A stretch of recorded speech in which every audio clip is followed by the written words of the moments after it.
Hey folks, it's Babbaginator. We're back in Long Dark. We are getting ready for a new day, but weather's not looking good out there. What is up with that? Oh, I guess it just sounds windy out there. It is windy out there. Do we get a bear? Do we get a bear? Not seeing a bear.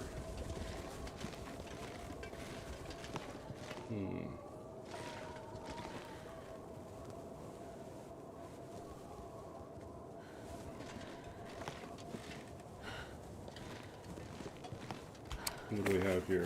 Firewood. We have firewood.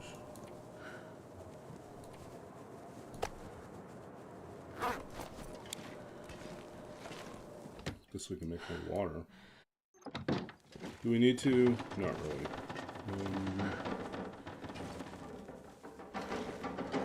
It's just a shame to lose our torch.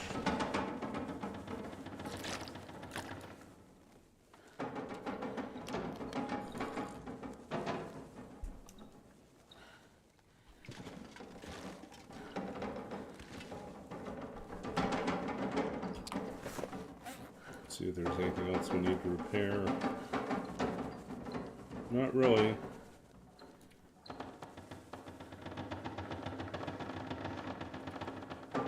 Could always make our last arrows.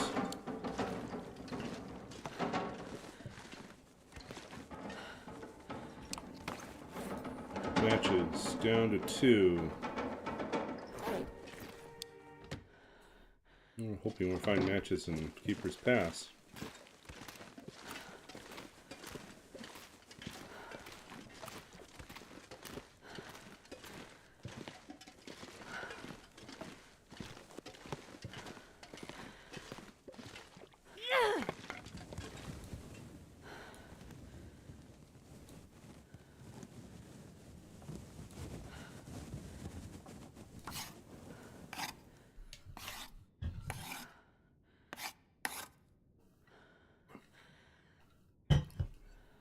We're out of arrowheads. Okay.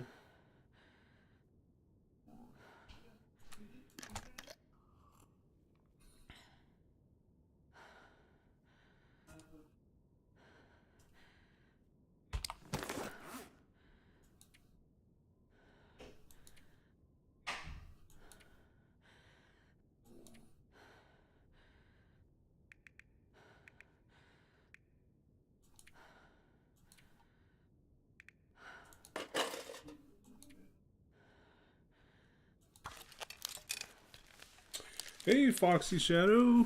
Foxy Shadow Gamer, or Foxy. I guess whatever you want to go. Oh no. Okay. We are on our last 4 days. If you're new to this channel, everyone calls you Foxy. Okay. We're on the... I'll give you a shout out here. Support our fellow streamers. And,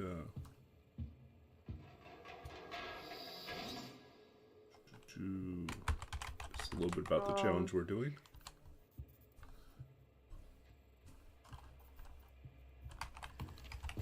Oh my god!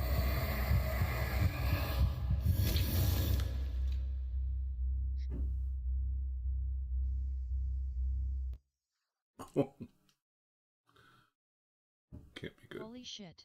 Fuck you. You son of a bitch.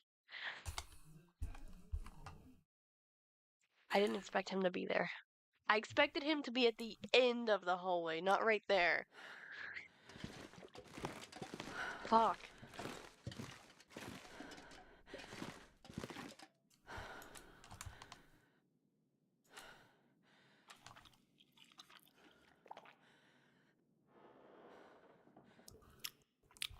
Okay. Yeah, the other night I was streaming and I was coming down from the plane crash in PV and I got back to the river, where you cross the river. And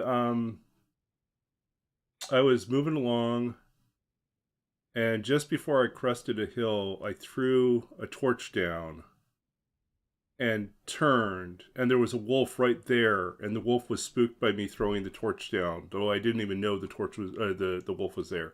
Just totally freaked me out. I was like, "Whoa, where did this guy come from?" And he was just as surprised that I was there, apparently. So, yeah, sometimes it happens. Okay, I think we want this bucket.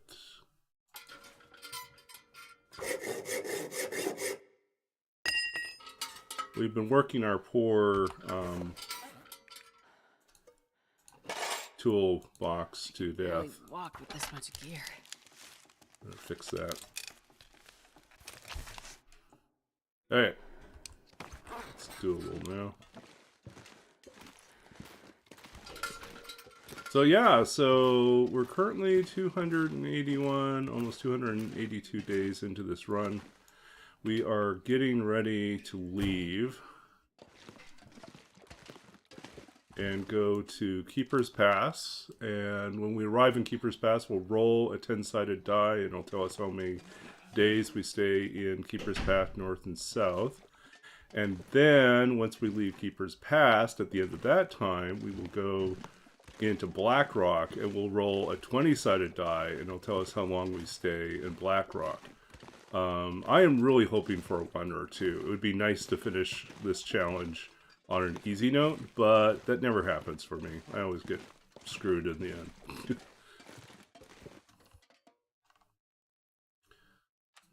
Yeah. Okay. We should really grab some food for the morning. Like to sleep with a slab of like a wolf steak or a bear steak in my pocket. Apparently, this is how Astrid has grown up, survived the apocalypse by sleeping with meat.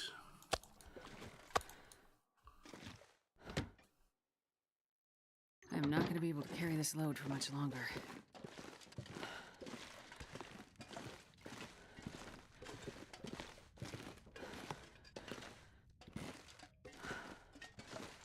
Yeah. If you play the story mode, you learn that the female character is Astrid, and the male character is Will. Will and Astrid are divorced. And there's some history that is not fully disclosed in the story, but it seems that they lost a child, and the death of the child became something that basically caused their marriage to fall apart. And then Astrid shows up out of the blue, middle of a blizzard, and asks for Will's help to fly her to a super remote region in Great Bear to deliver a lockbox, which she doesn't want to talk about, but seems to be some sort of medical supplies to treat some sort of pandemic that we don't really understand anything about. So that's a setup. And then, of course, there's a plane crash, and they get separated, and then you alternate between playing the two characters' storylines. But yeah.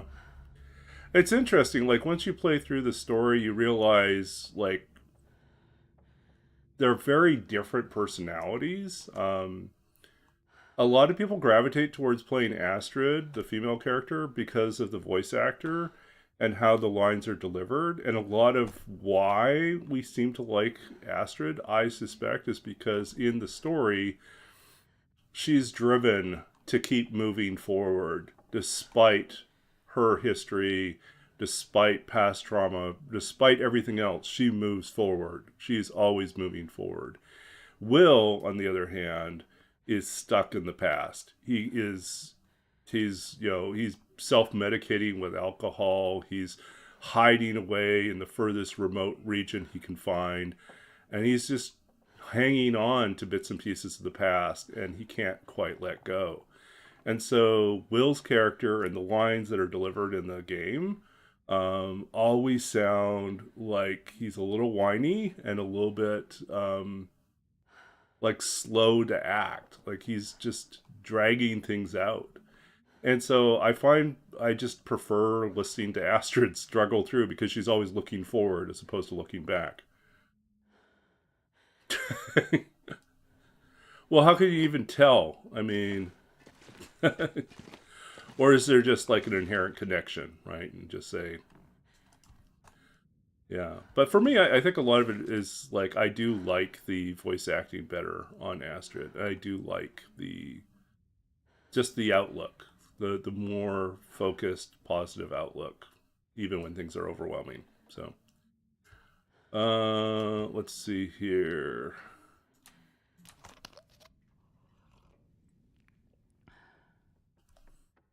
Anything else we need to repair?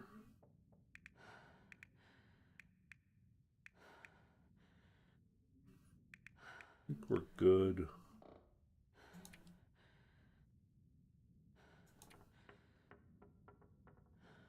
Not ideal, but good. Good enough. We got lots of birch bark now. Firewood. I think we'll just take it easy here.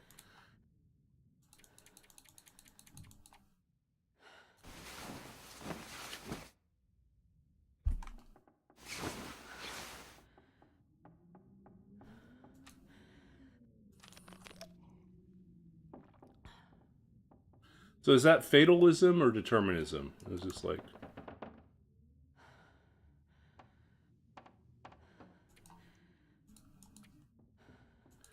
Yep.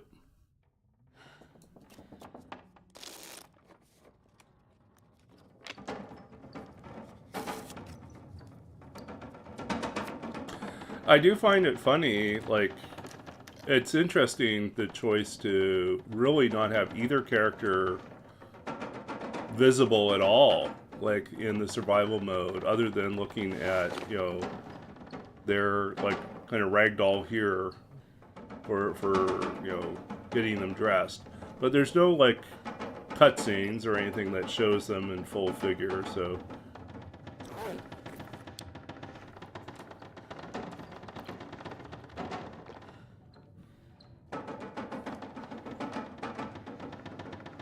yeah, Astrid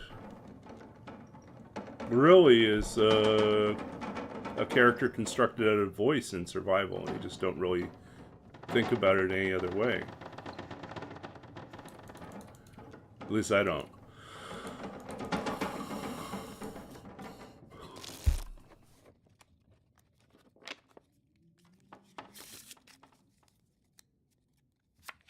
No, not the cabin fever risk. Yeah, that's the worst. I knew it was coming. We spent too long inside. We're not at full cabin fever, but have to keep our eyes. I don't know. We don't need to keep our eyes posted for anything. We just need to not spend too long here. I think we're going to go, maybe, I don't know where we'll go. We did some scouting earlier to see if we could figure out if there were any other wolves, but we seem to have killed all the wolves going out to the exit, so. Okay, 282. We're at 282. We have 3 days left.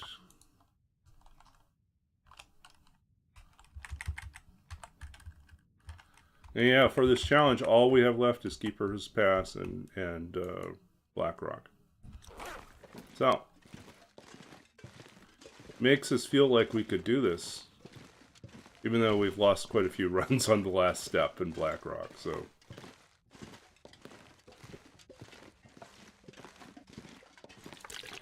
This pack is getting too heavy to carry. Okay. Let's see how bad our cabin fever risk is here.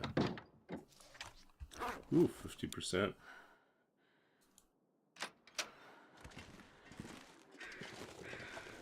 But it's Maglun's with her. We'll take that.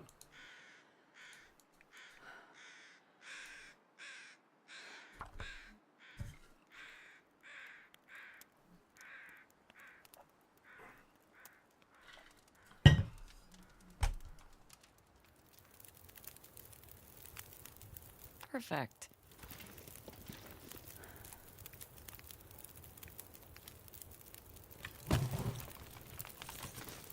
There you go.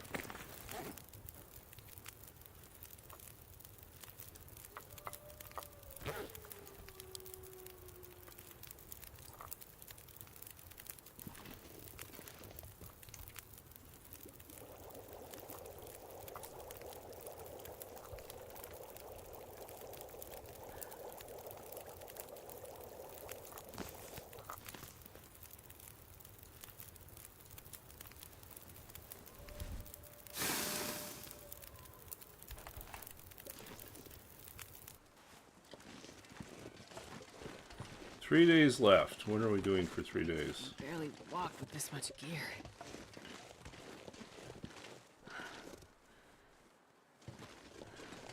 I have not seen the bear at all, so I don't think we have a bear here.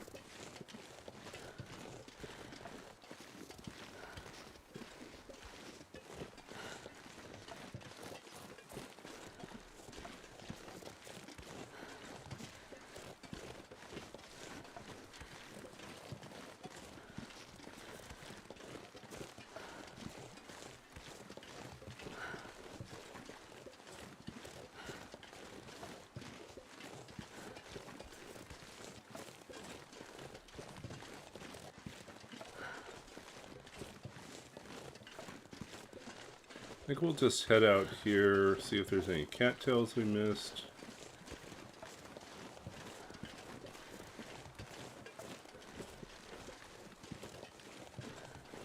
Any mushrooms we missed? Anything we missed?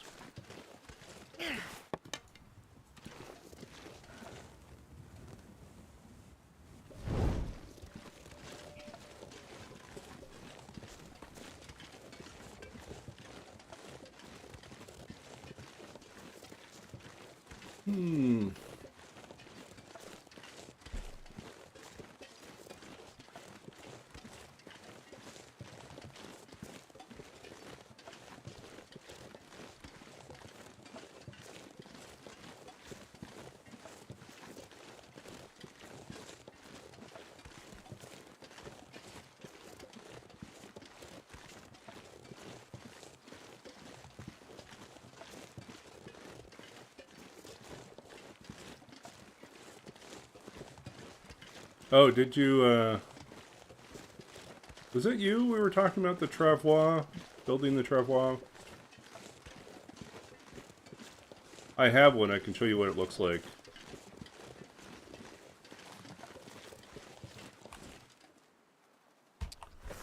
So it's this thing. And then you can, it's a container, and you can stuff things into it. So let's say you want to move all your water in there. If I was carrying a bunch of meat, I would move all my meat into there. Problem is, you cannot carry a torch and this at the same time. And it puts your torch out. So, so one solution is, let's see if I can still do this. Did it get too overcast? Nope, still good. Yeah, one solution you can try is you can do the, Come on, you really are insistent on keeping your torch. Like, I only have 2 matches, 2 fire strikers, and 1 mag lens left at this point. You can do stuff like this. You can throw this ahead. And then drag. Drop. Pick up. Throw.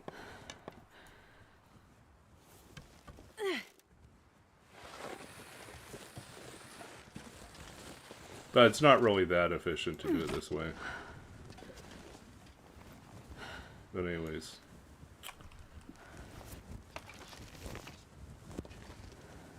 That's what the travois looks like. And then I think in terms of forging, you can make one deer hide, 2 guts, 4 cured maples. I thought there was 2, but it's 4, and a workbench. Plus you need to have some sort of tool.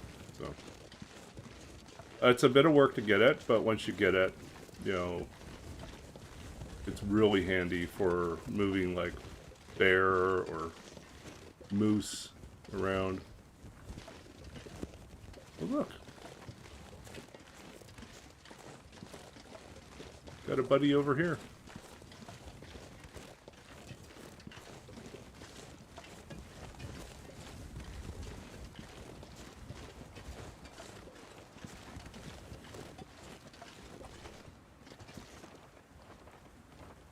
Yep, you got spooked.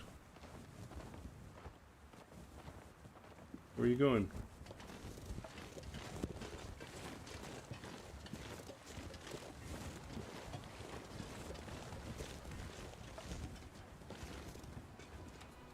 I think I'm going to preserve my fire here.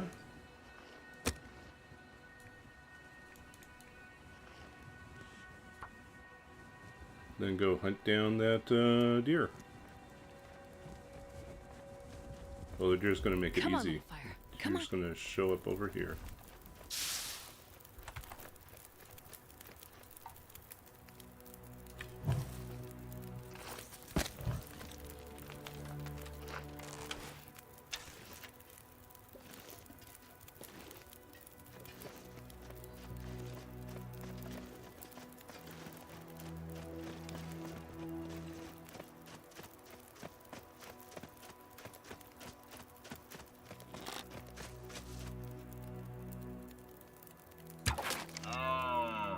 Right in the neck. Boom. Down. Okay. 8.5. That's respectable. Should have dropped him a little closer, though. It's okay. We've got enough firewood. We can make a firework here.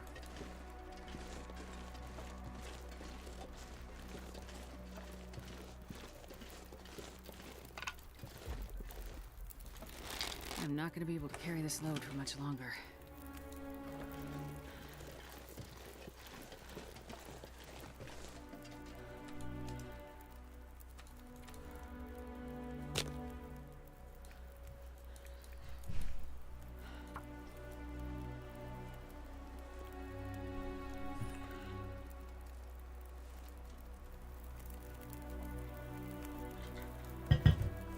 Okay. Come on, little fire. Come on, little fire, indeed.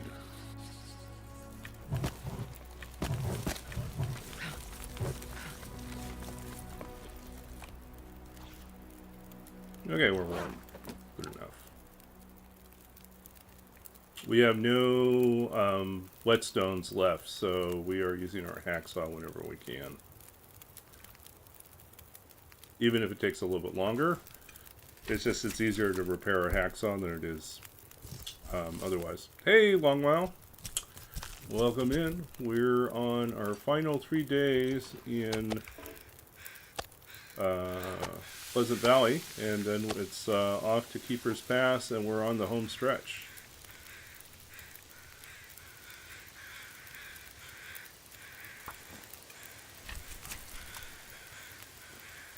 Just Keeper's Pass and Blackrock left, and then we're done this challenge. Of course, I've said that before and then died, but... This pack is getting too heavy to carry.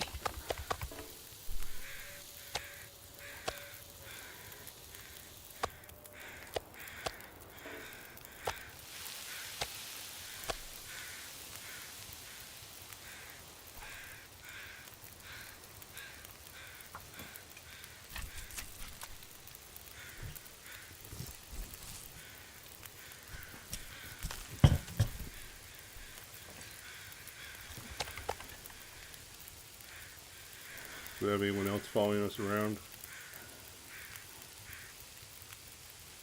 Don't think so.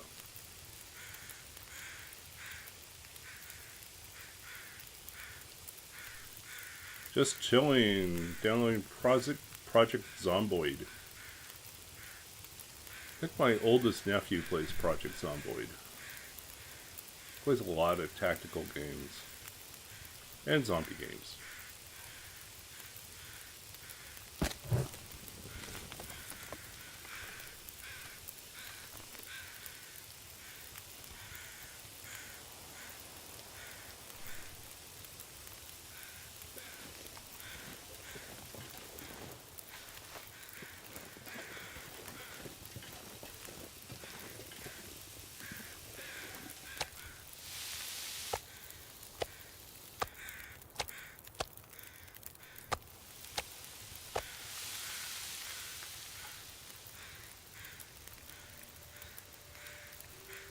This will take the hide too.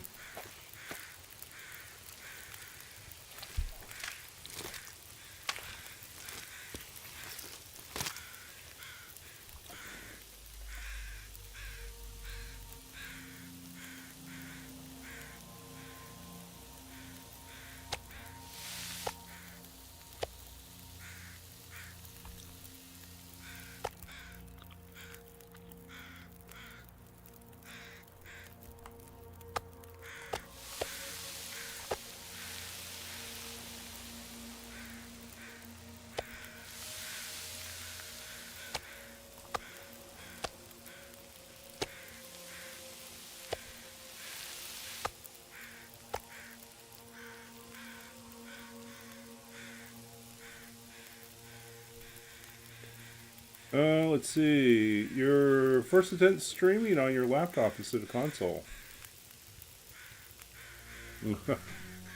Yeah.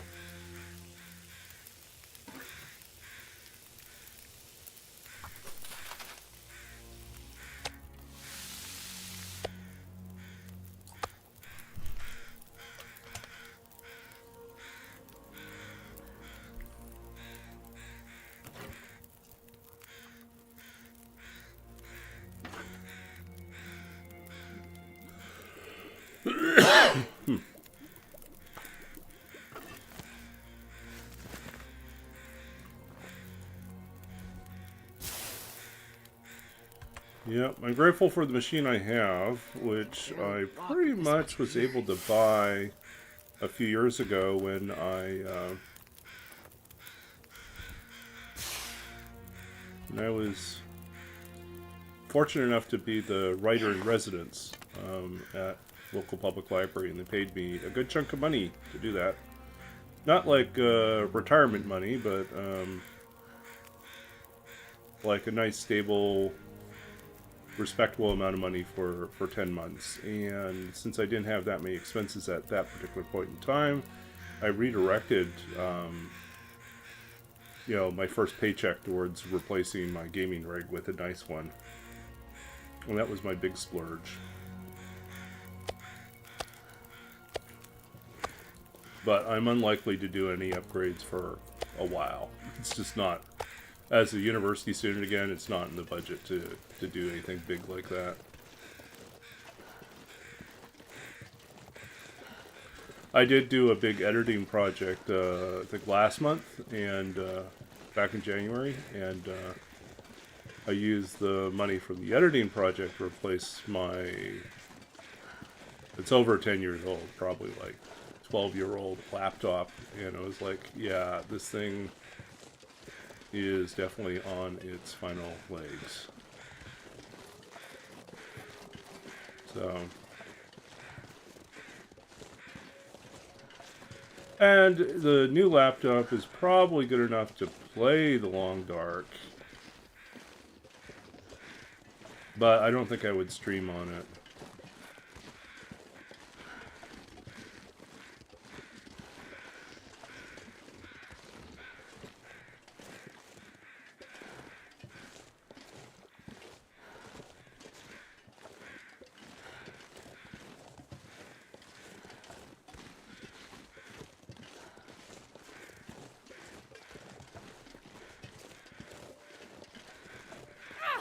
If the wind suddenly changes and we can't keep a torch, we'll just, we'll throw everything in the travoy and book it.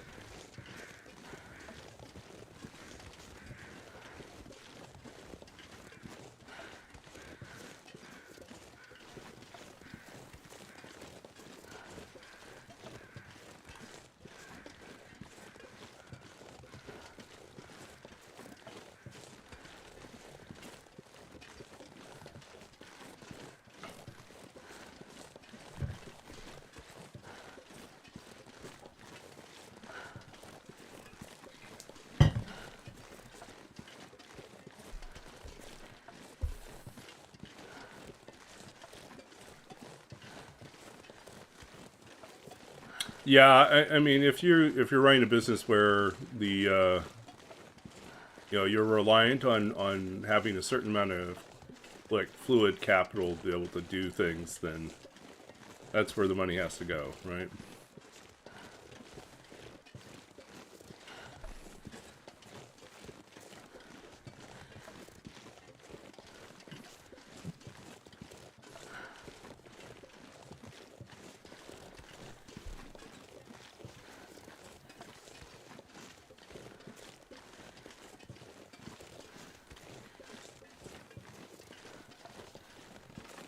So we are now officially in a position where we have food, enough food that will last us the remainder of our time here, and we can drag with us into Keeper's Pass. So that's good news. Because we don't know how long we're going to be in Keeper's Pass. We will have wolves that we could eat, but that's only if the weather's good enough to hunt. If the weather is bad, then we can get caught off guard. And we don't really have a lot of reserves right now in terms of cattails, so...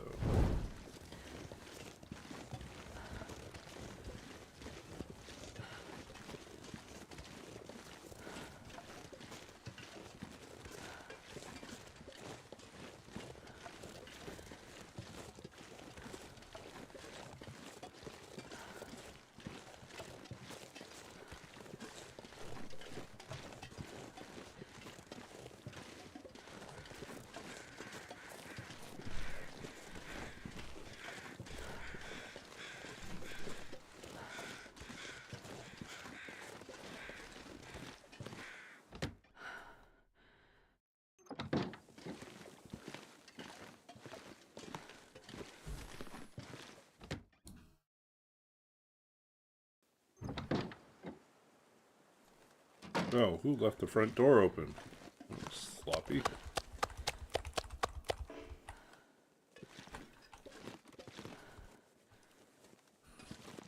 Okay, so we're doing great. Getting close to exit time.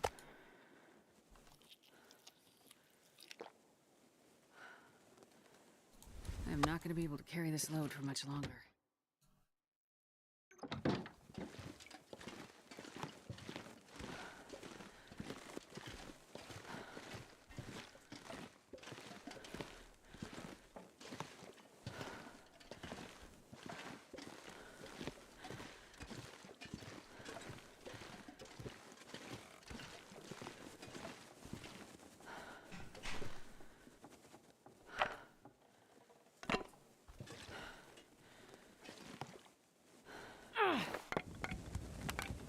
Yeah, because it's a safe place to put the torch, right? Throw it right next to the bed.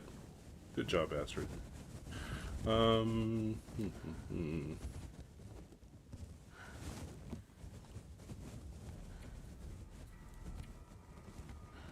Bought 2, sold 3, bought bigger bike.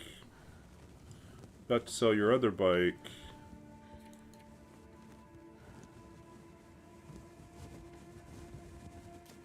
Yeah, it sounds like you're making a good progress there to move up to the next bike.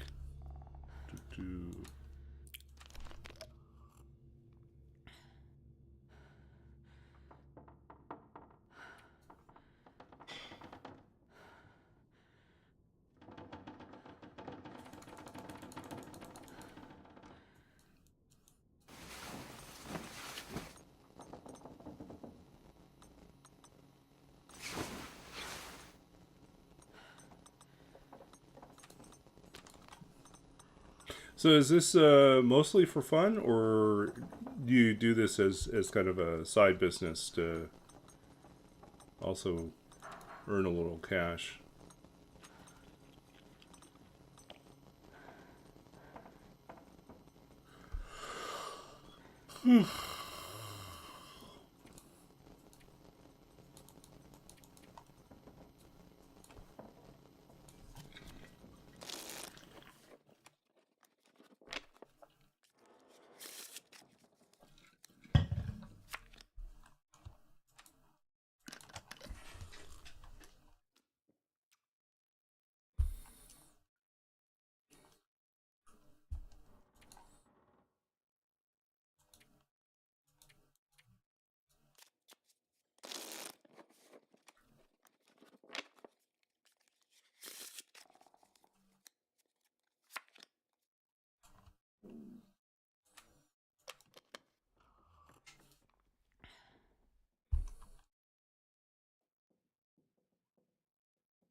Mm.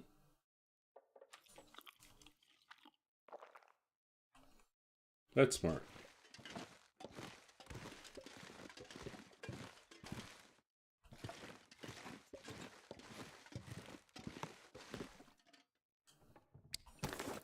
Okay, let's see where we're at.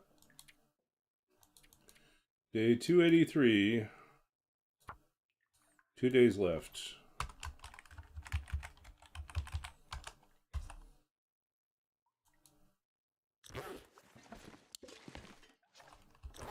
Still cabin fever risk. We need to go and do something.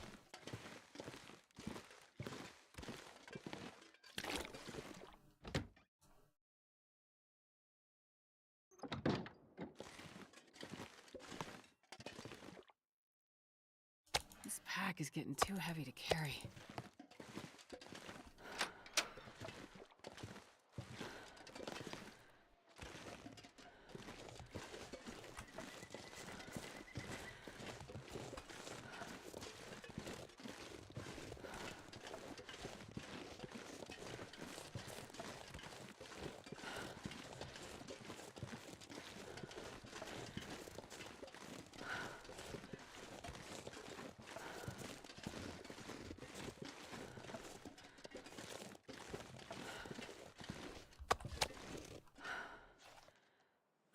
Minus 11. How much firewood do we have? We have a piece of coal. We can use that. But I would like to have a little more firewood.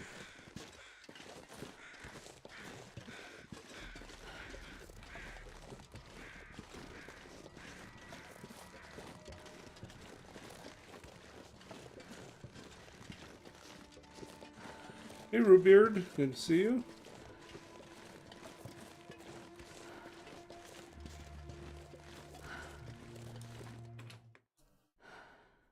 Go bust something up.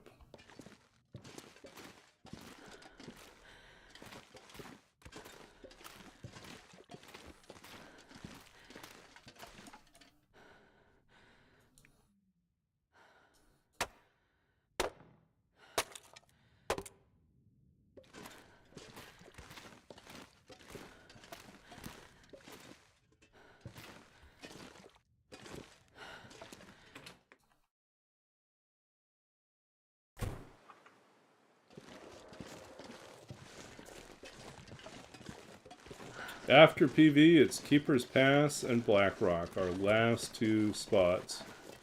We're so close to being done. Or being finished, one of the two. Depends on how Blackrock treats us, right? I'm not so concerned about Keeper's Pass. I know how to manage that. But, oof. Wish we had better weather. Use last. Okay, we got one match left after this. Then it's Maglins and Fire Strikers.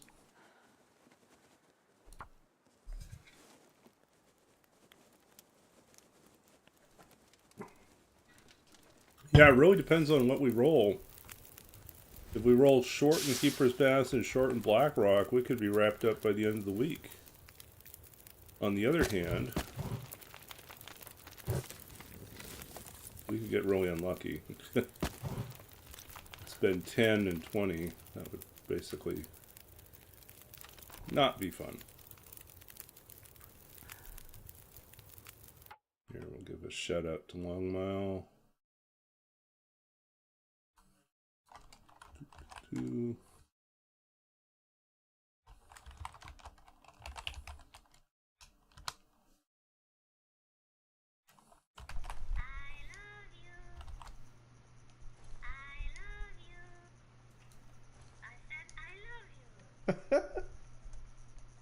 Leave me alone. Don't touch me.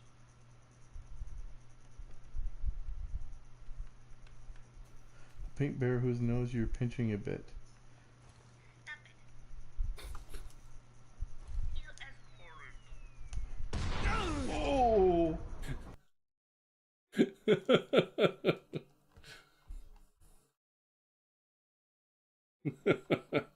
Just stop it. Stop it. Boom. Let's see here. And root beard as well. Okay.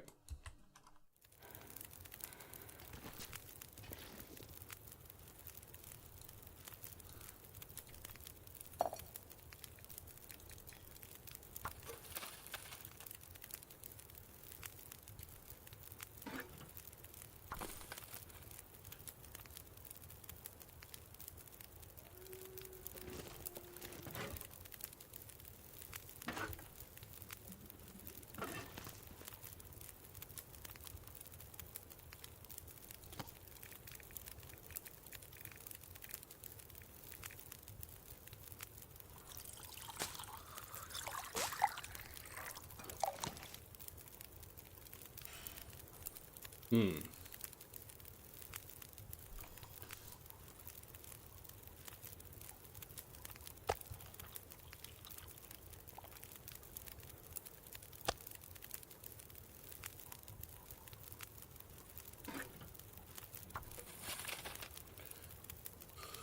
Oh, so yeah, if we're lucky, we could wrap up this run before I leave for LA. I leave on Monday to spend a week in Los Angeles for a series of workshops we're doing. We're working on the opera that I wrote the libretto for. And so the composer's workshopping parts of it. There's apparently also going to be separate breakout sessions for me to work with some of the hired guns, the experts in libretto writing and opera writing on the text side. So there's a number of hours set aside each day for me to do that.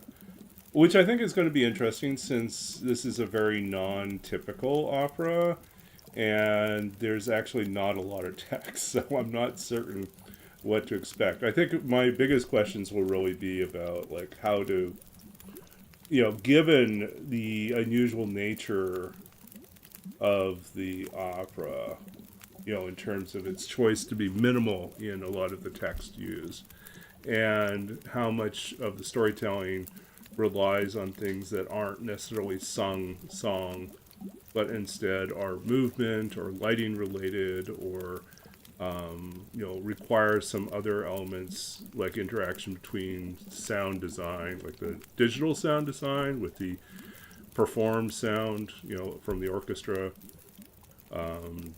versus what's sung or spoken. So, yeah, I think for me, I'm just needing to learn a little bit more about how to present that on the page, so that, because both the composer and I are relatively new to opera, so we're just kind of winging it. We've got one opera under our belt. This is our really first big entry into the opera world. So.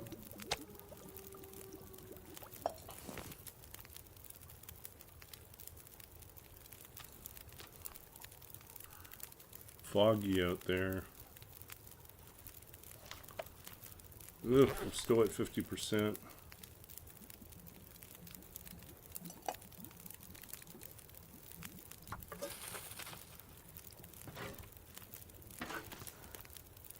I can barely walk with this much gear.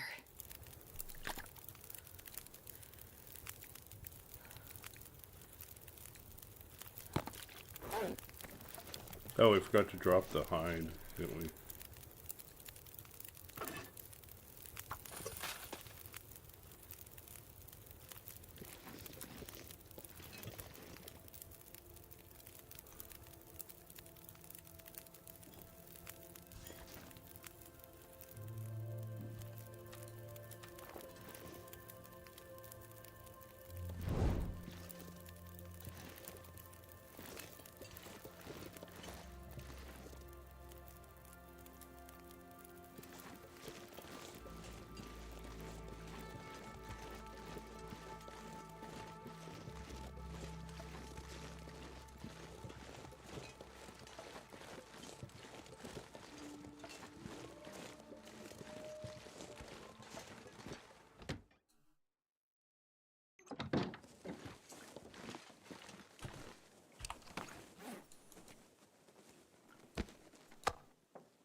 Okay, let's see what we got.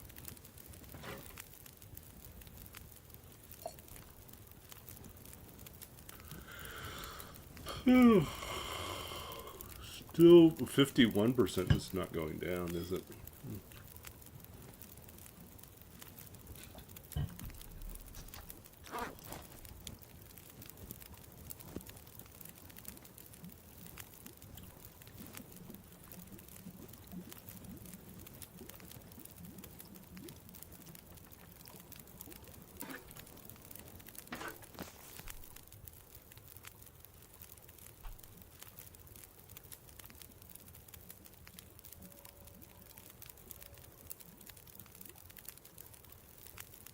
Ooh.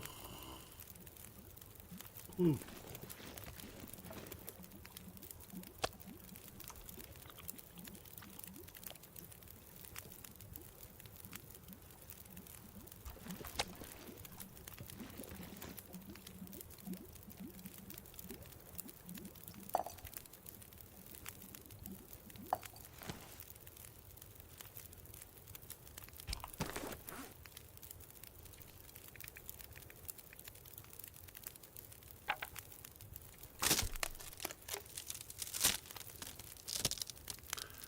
Hmm.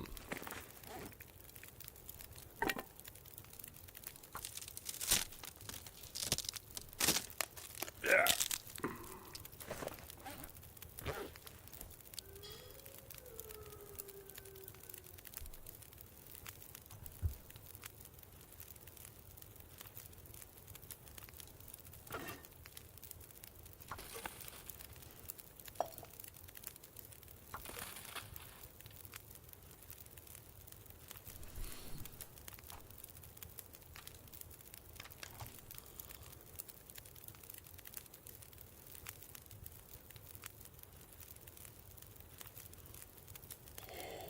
Hmm.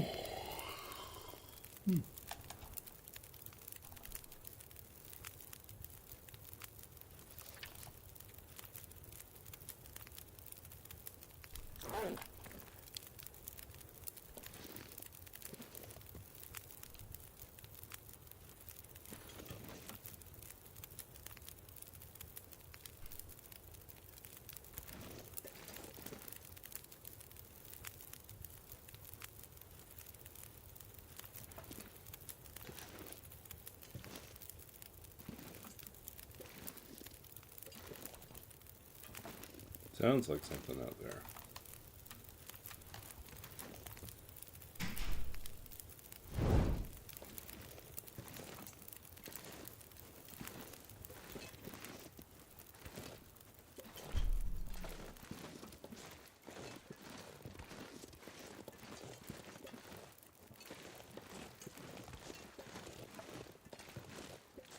Hmm.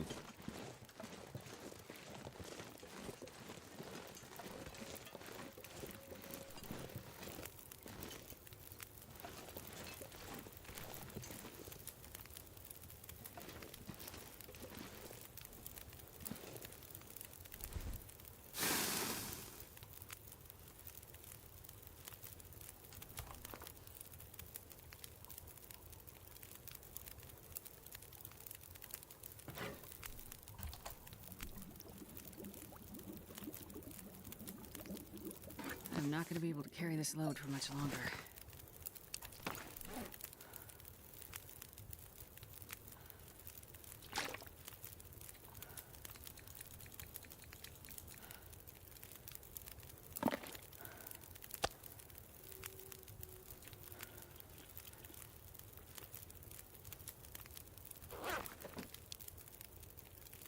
Okay, what do we got here?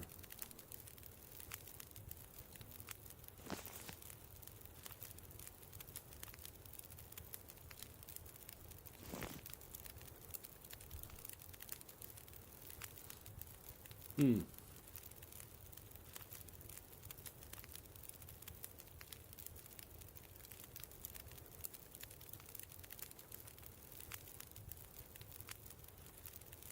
So, despite it being a midterm break or readings week, I still had to do work this week. So it was had a couple shifts working in the writing center, helping other people with their writing online, and yeah, interesting stuff. But now I'm done until I get back from LA. That's basically another week and a half off.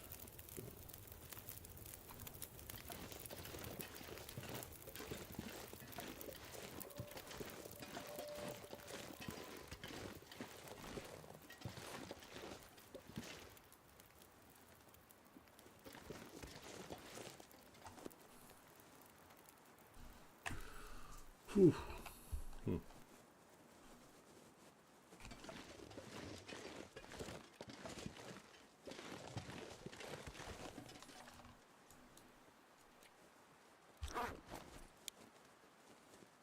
What are we supposed to do?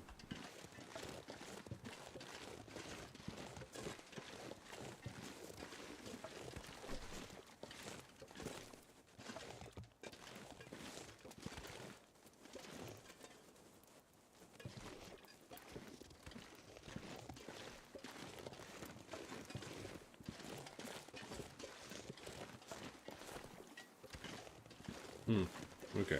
Getting a little sleepy already. Still have another hour to go before we wrap up. But,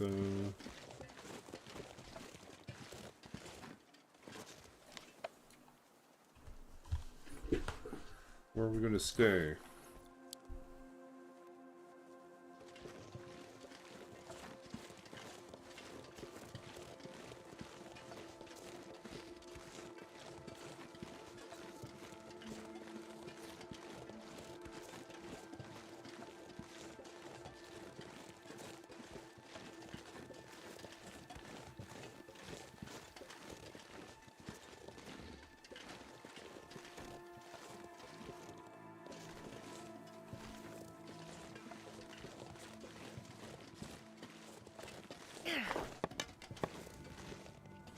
Ugh, getting sleepy.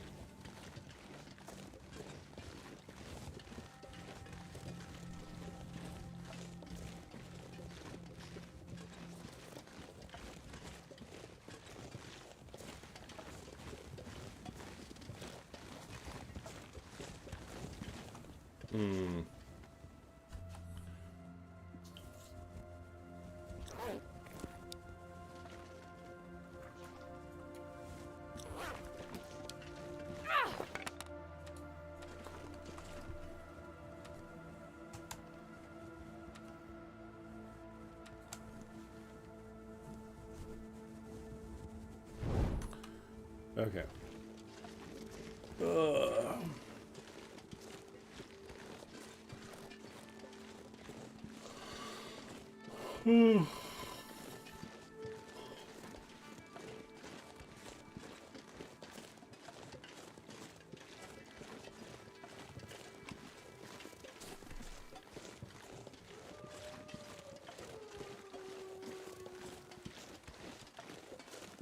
If we see no bear, we might as well just go and sleep in the bear cave.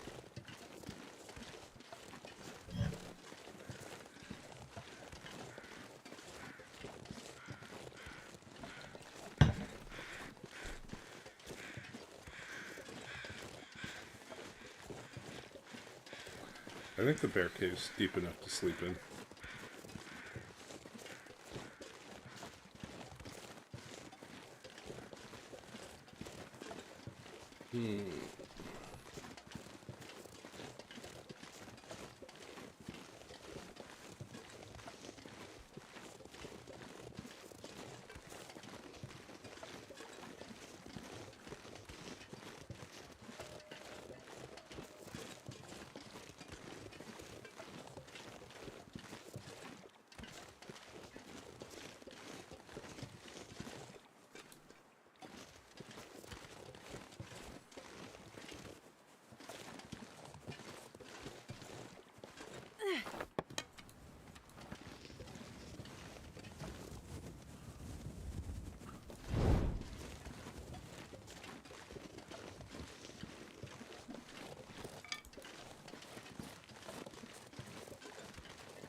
Getting a little sleepy here.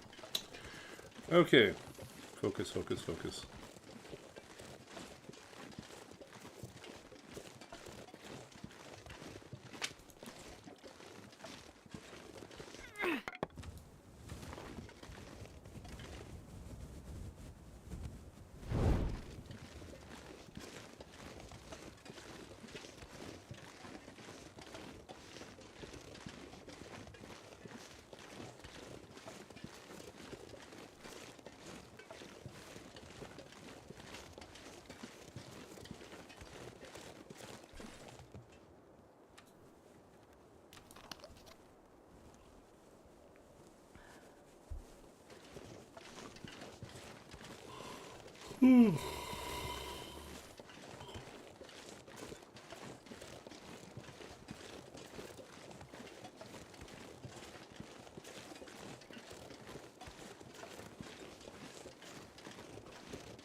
Uh-huh.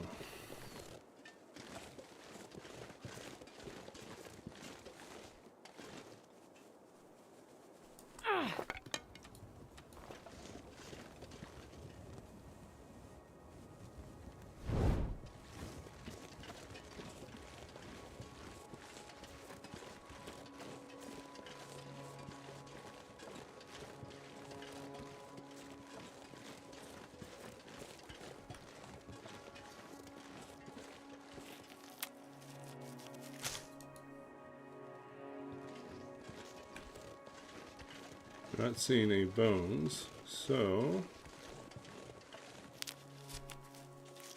this bear is also not here.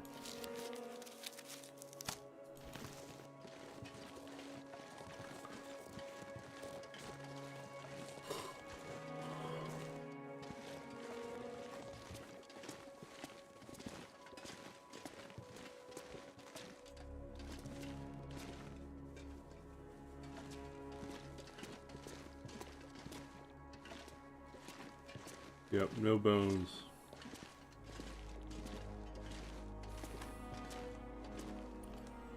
So, oh, and then we beat our cabin fever. We made the trek all the way over here. But we definitely could sleep here. Don't have to worry about cabin fever.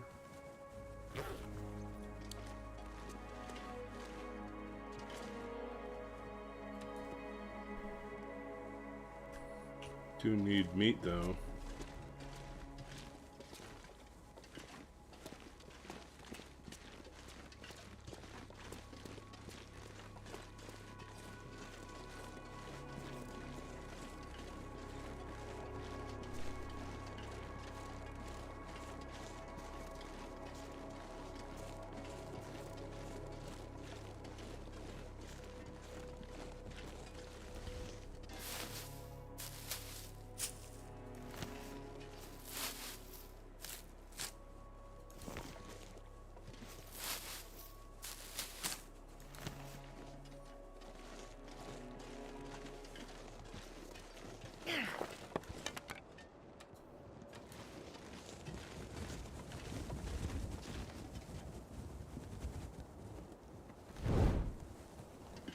Okay.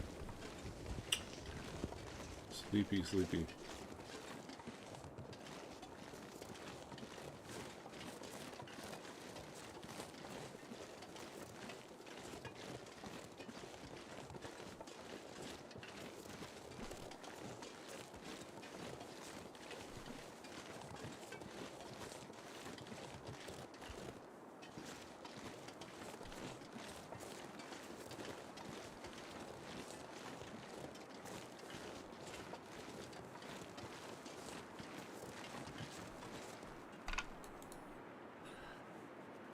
Oh, just got a little bit ahead, then go back to the cave, rest overnight, then we back to the farmhouse, then we head out.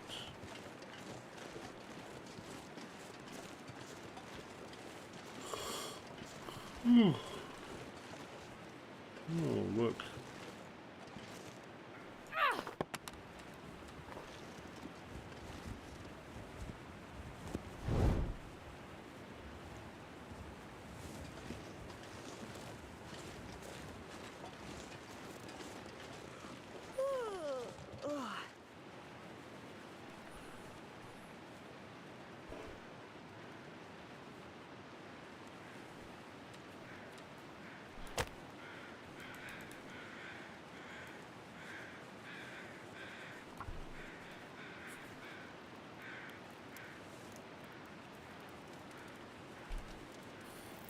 Come on, little fire.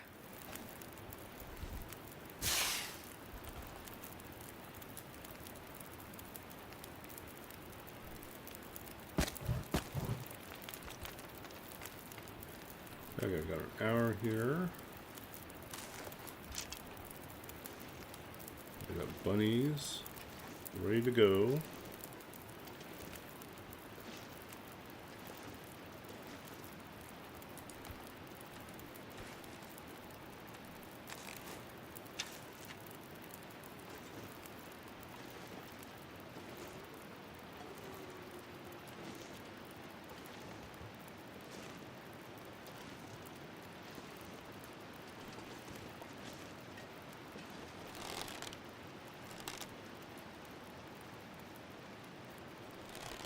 We can get closer.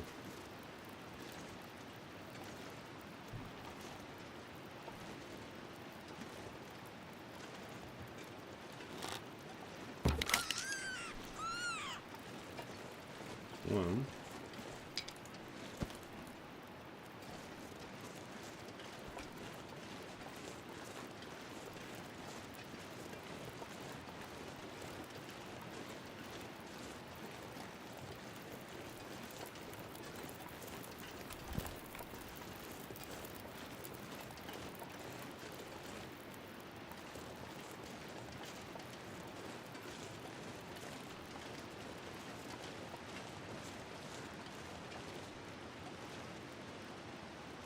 What? What's up with that?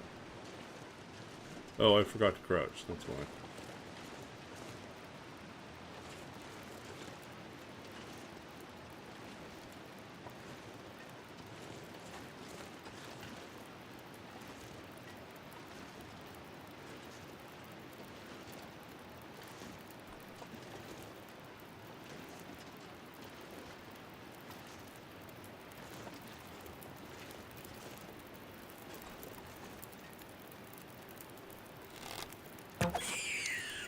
And 2.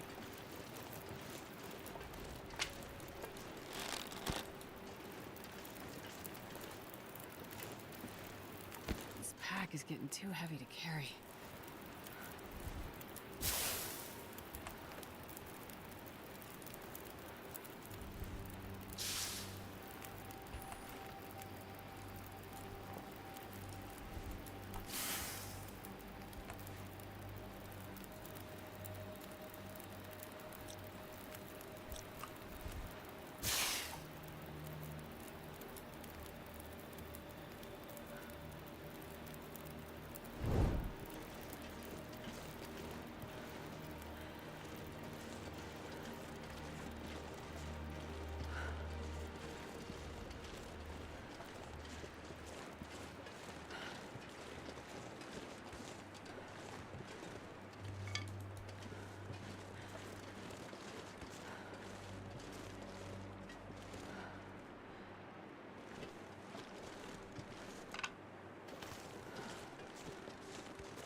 Okay, sleepy.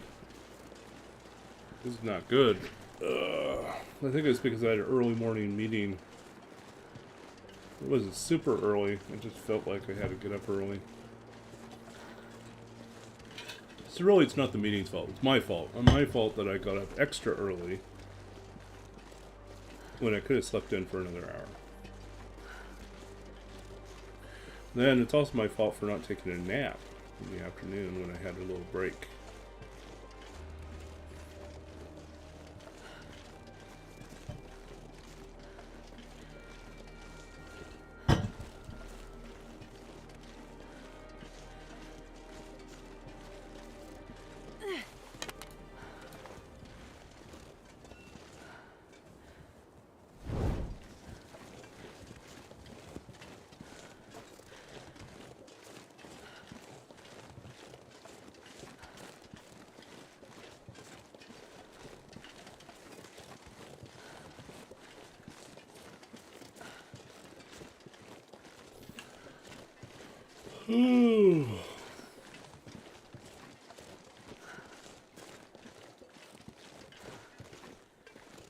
Should we keep going?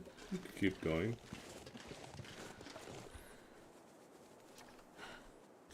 spent a good chunk of the day outside already.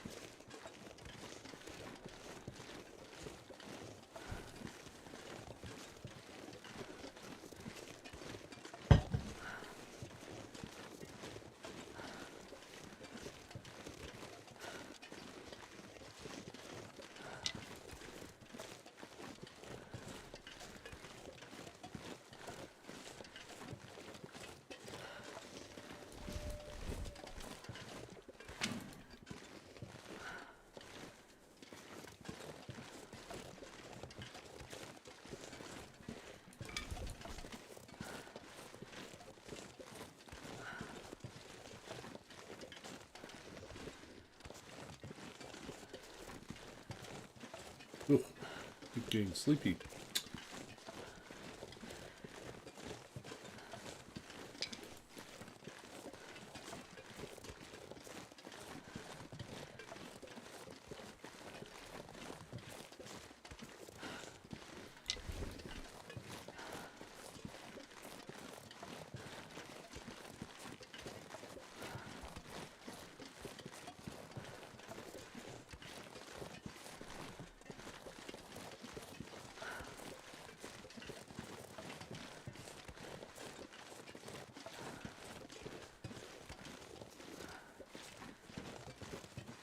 It's so sleepy today.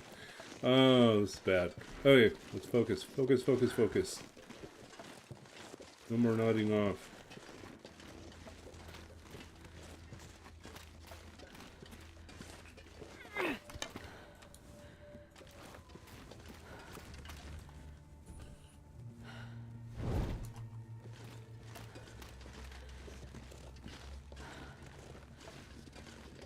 I've got like 45 minutes left in my usual length of stream, so I'm going to try to get there.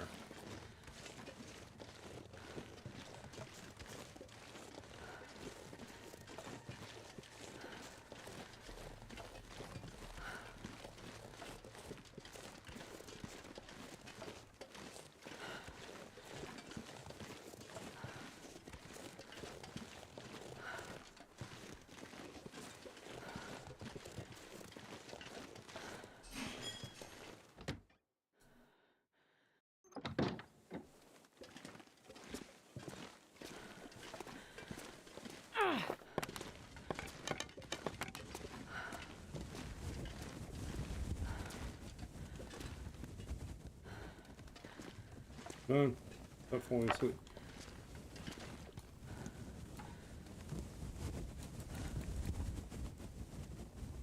Alright. Let's harvest the rabbit and cook some meat for the night. Come on, little fire.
Okay, let's see here.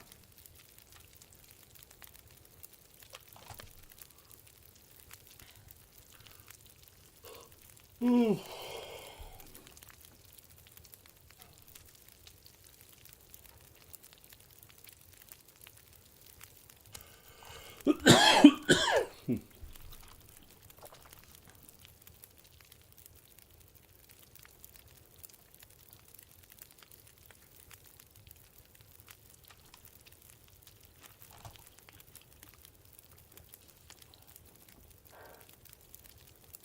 Ooh.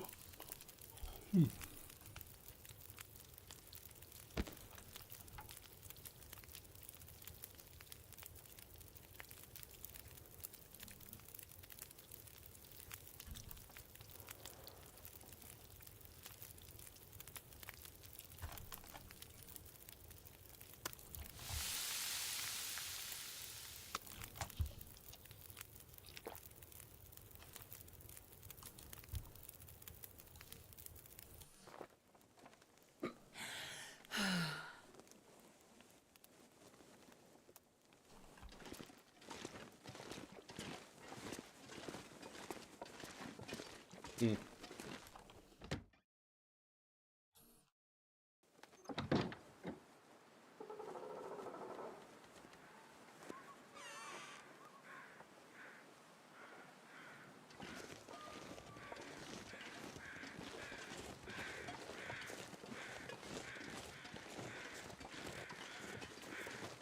Mm.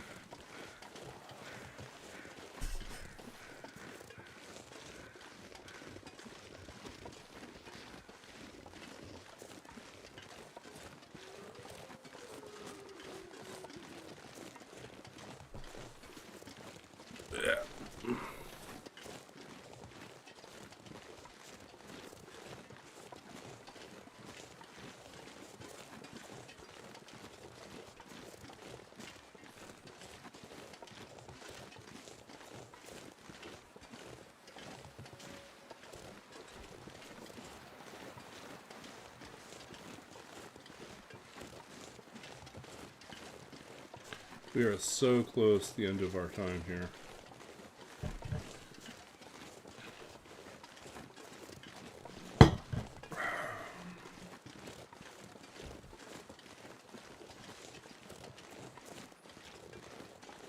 We have one more day. Not certain though. Have to check. Either we leave in the morning or we leave the next day. One of the two.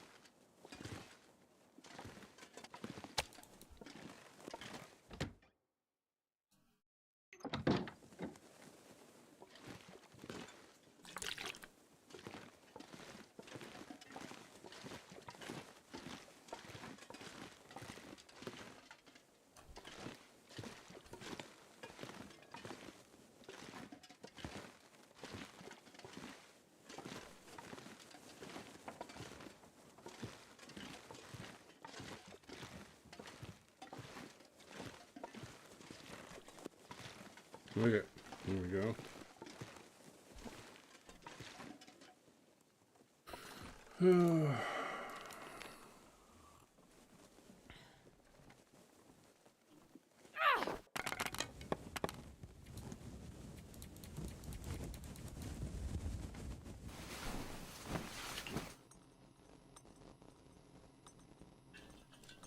Figured as much. I figured the aurora was going to happen soon. But at least it happened tonight and not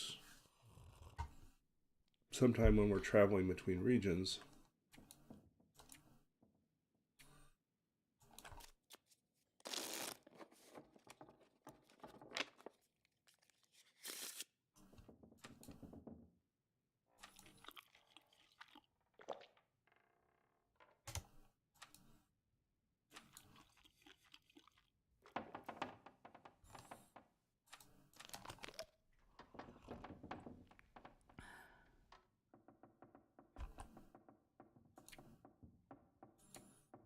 284.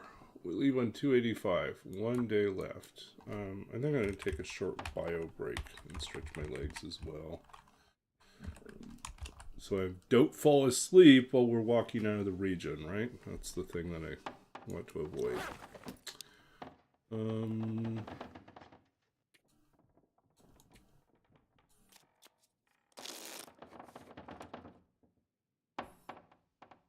Yeah, so we'll be back shortly.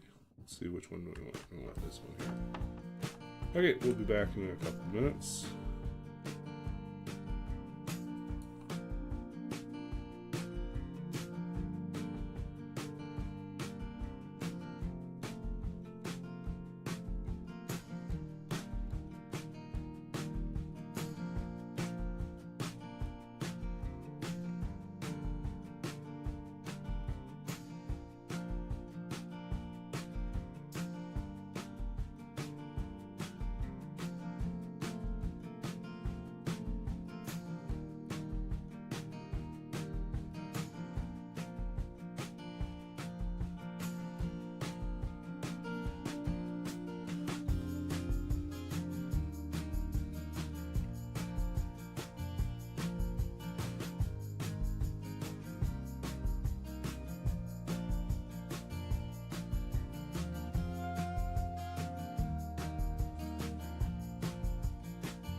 Okay, we're back. That took a little bit longer than I expected. My roommate, one of my roommates, just got back from, he was doing a scouting trip for where he's going to be working this summer. Starts work this summer, and so he's moving to interior BC, and he just got back tonight. So he's telling us a little bit about what that was going to look like, what type of places he saw. So kind of interesting. And feeling a little bit less sleepy right now, so let's see. We got 24 hours to kill.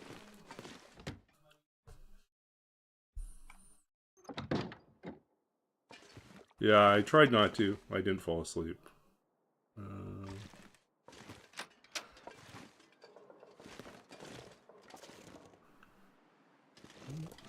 Do Maglins. I definitely benefited from taking that that little break. It did feel good to walk around, get some cold water, Come on, little fire. Come on. talk to a few people, and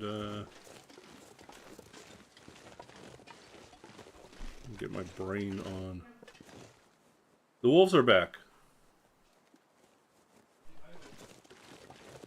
It's more meat. Wolf is back on the menu.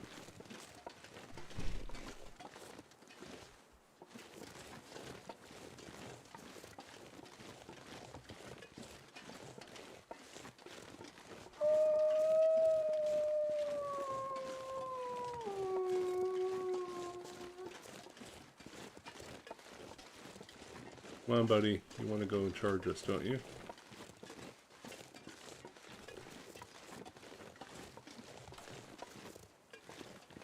Where are you?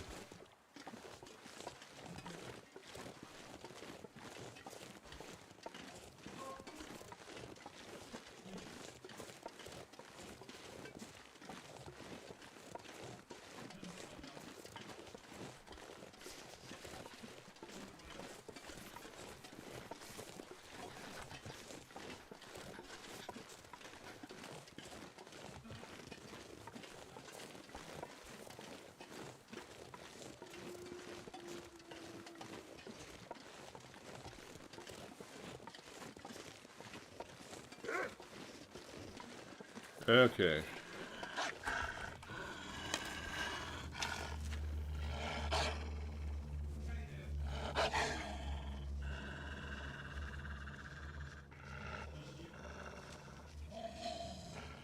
Oh, there's another one down.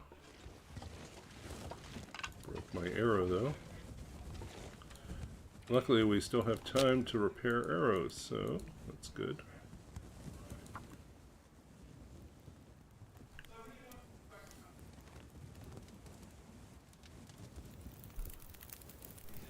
Come on, little fire.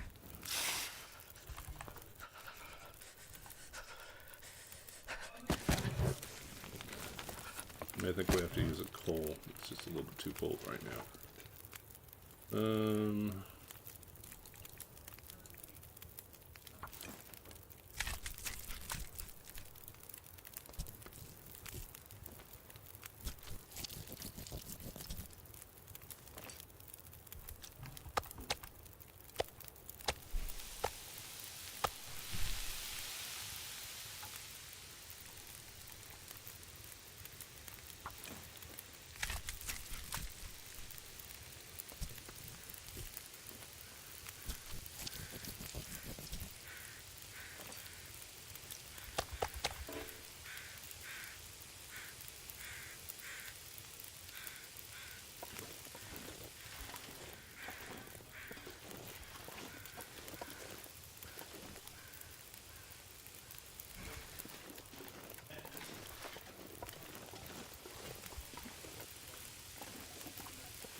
Okay, so far so good here.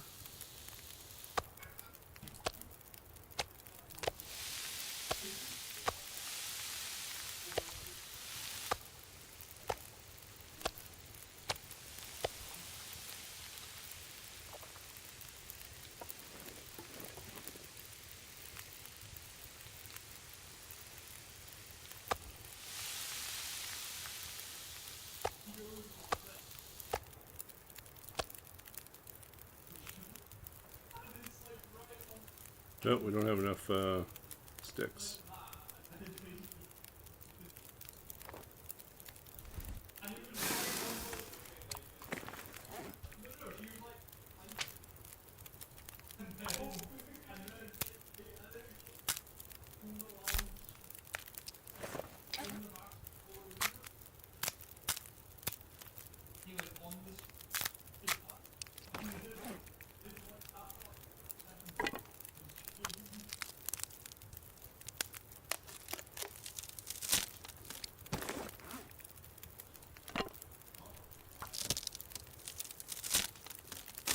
Okay, let's see how close we are to 3. I think we need 5.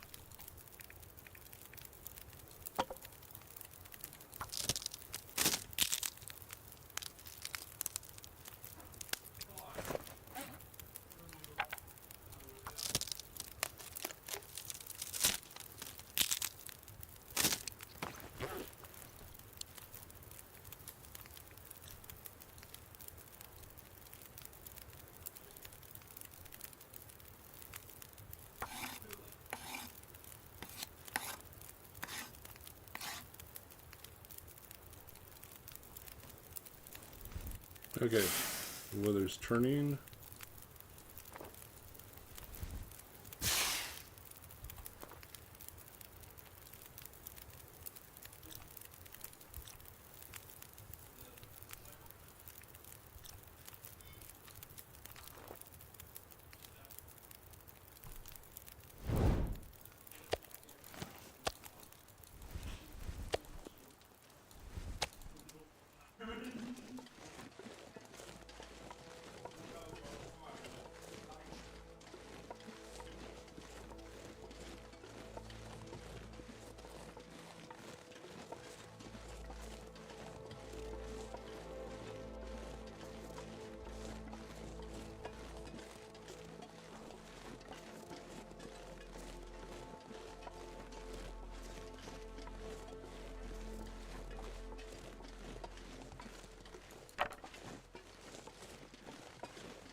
Just pick up these torches so we have some more sticks.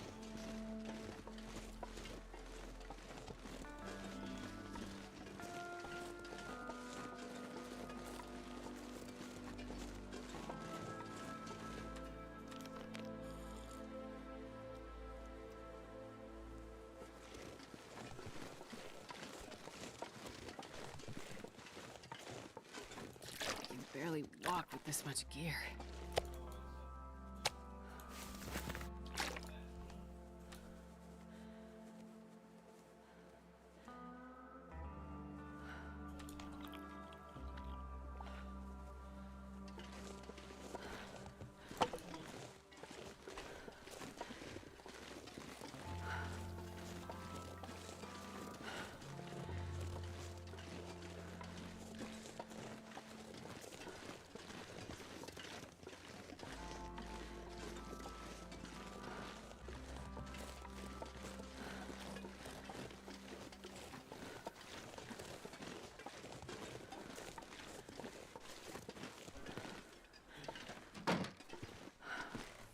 Okay, can we drop here?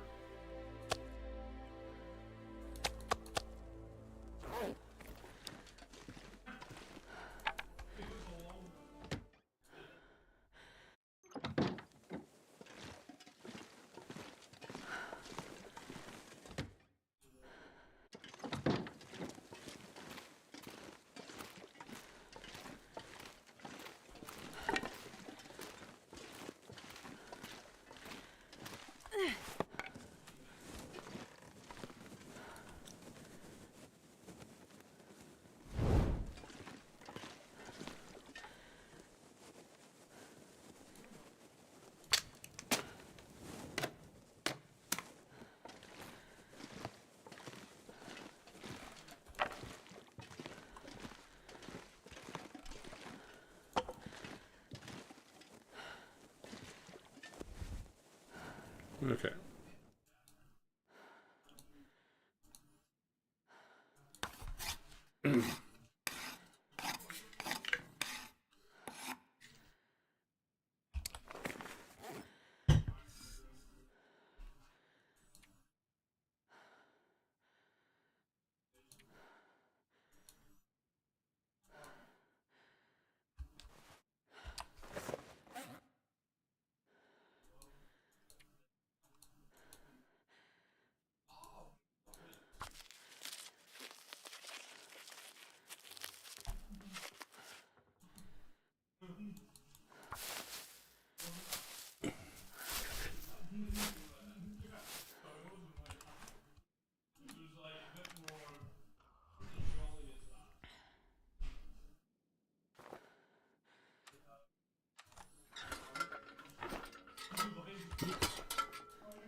Okay, let's see here.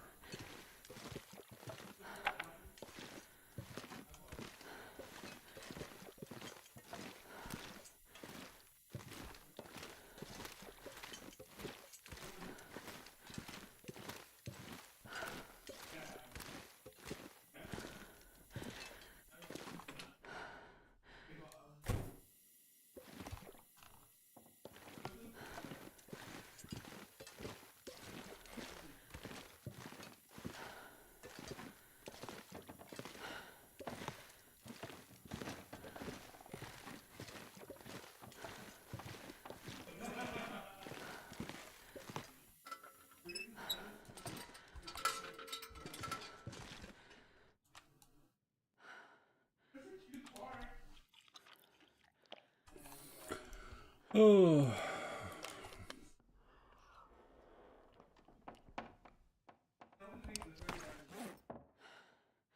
Let's see what we can fix here. Anything urgent?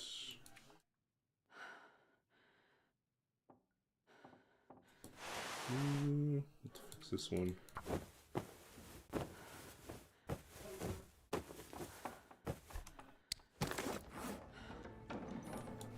This one's kind of low as well.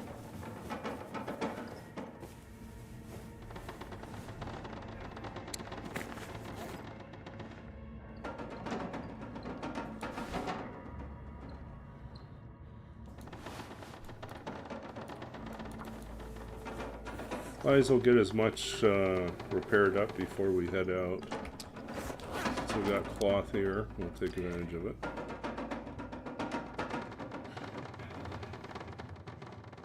Okay, now is the time.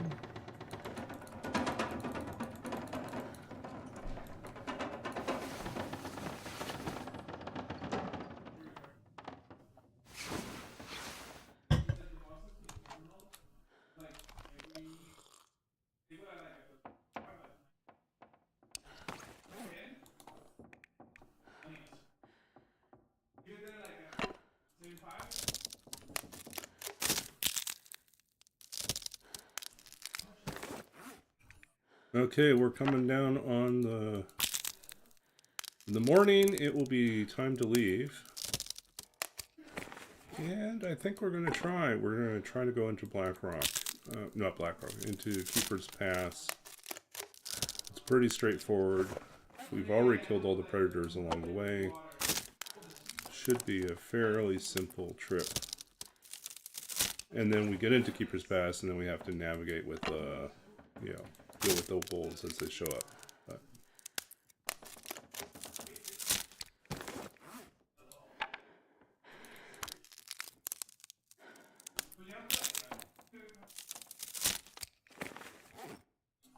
I really hope there's matches at the trailer. A fresh box of matches somewhere would be fantastic.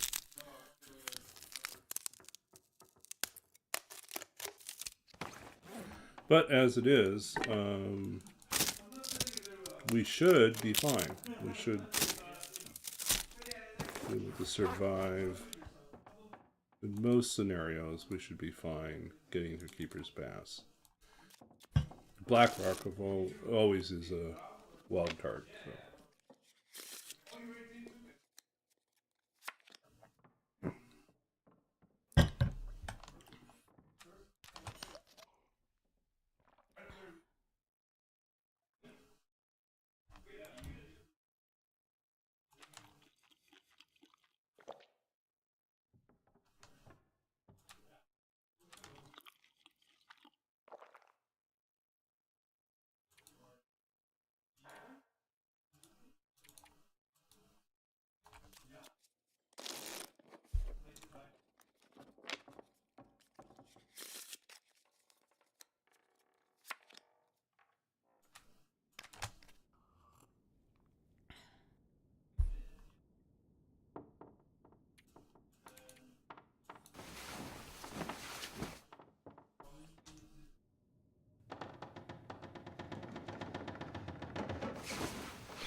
Okay, it is time.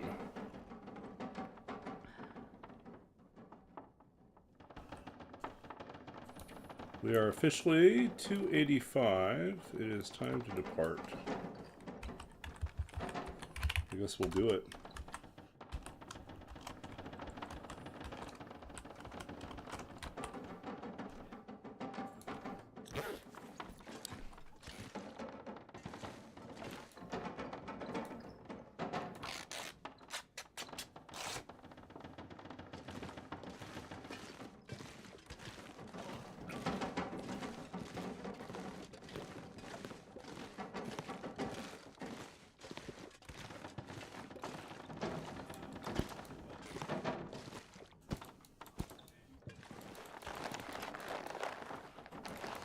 I'm not going to be able to carry this load for much longer.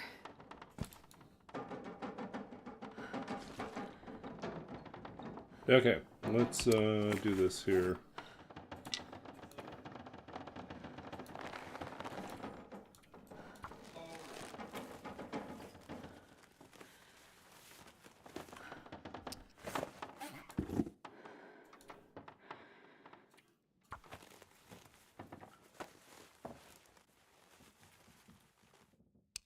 Okay, that uses up some of our weight.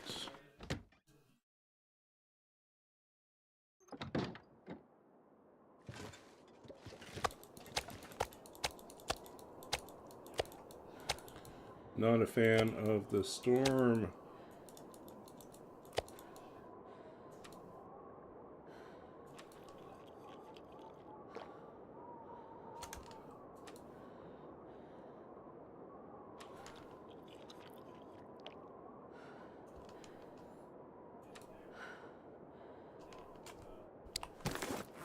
What else can we eat that's light? Not full weight.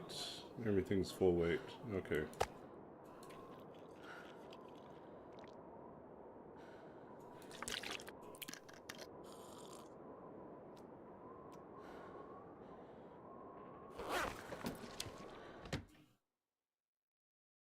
This pack is getting too heavy to carry.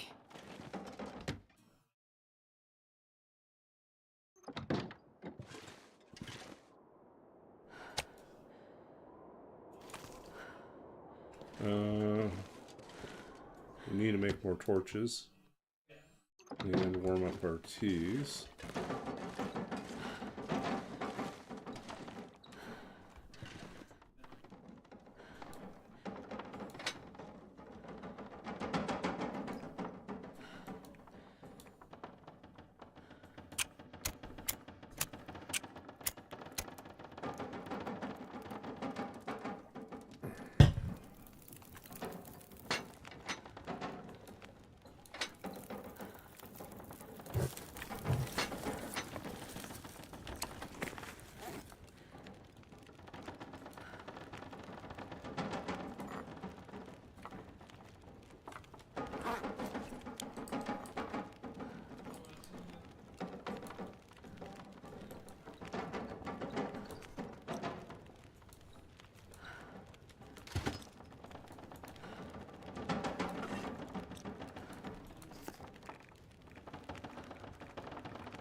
Okay, good enough.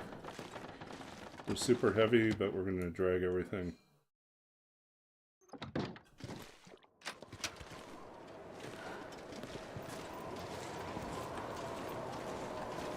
The weather is terrible. It's actually a good justification for using our travois, since we're not going to be able to carry a torch in this anyways.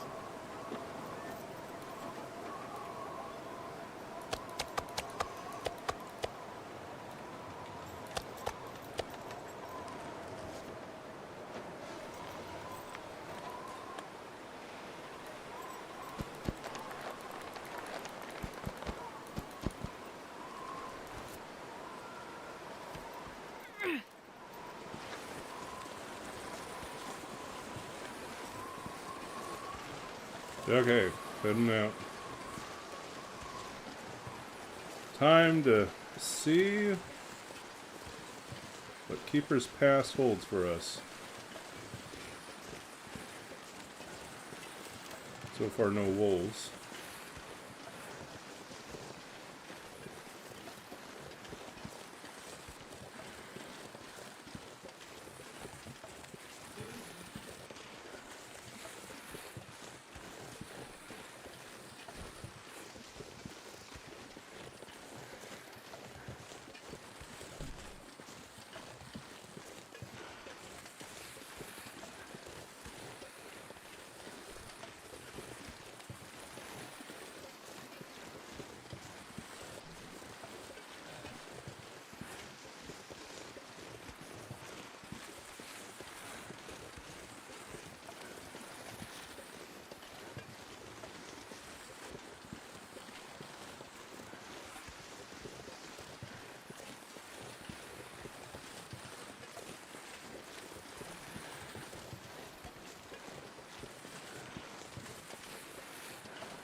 Oh, it's probably more than that. I just haven't updated it recently. I think it's probably around 20. It's not a lot. We've had some bad luck with deer.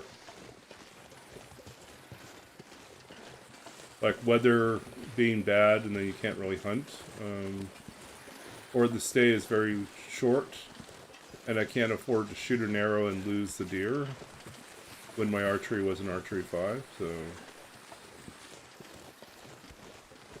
few things like that happened. But a lot of times it was just the deer didn't spawn in. I was like, where are the deer?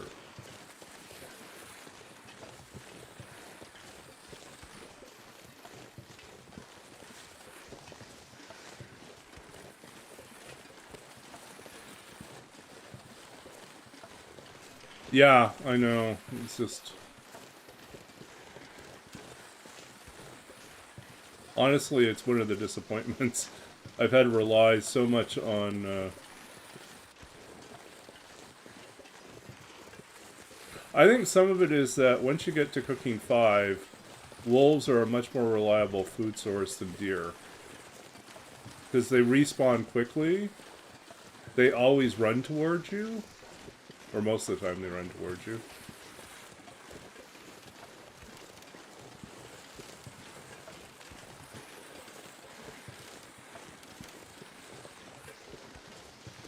Wait a sec, are we on the right track?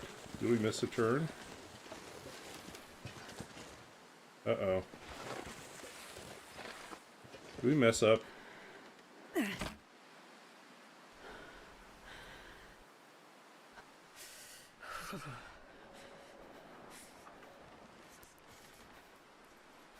Ah! I feel like I messed up somewhere.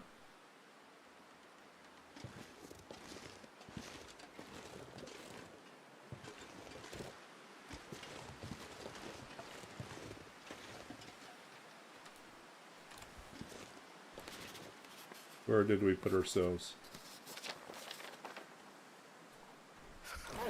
Great. Where's the exit? This doesn't look right.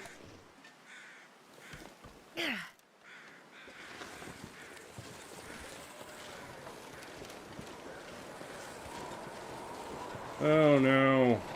Did we mess up?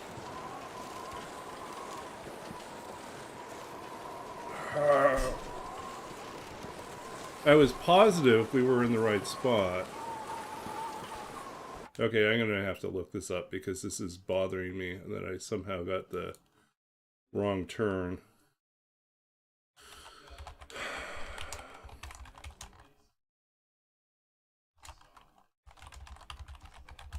It's like I swear I took the right turn. But maybe I didn't. Maybe we messed up.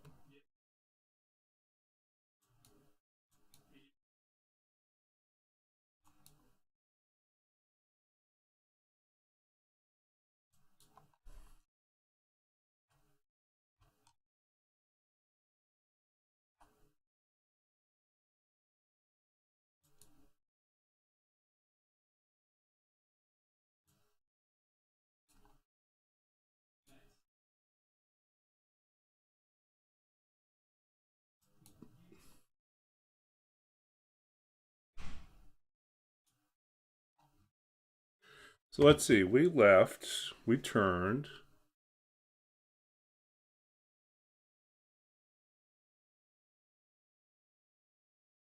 Oh, we messed up.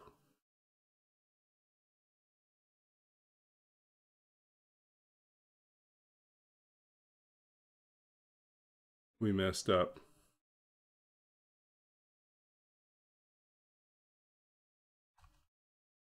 Ah!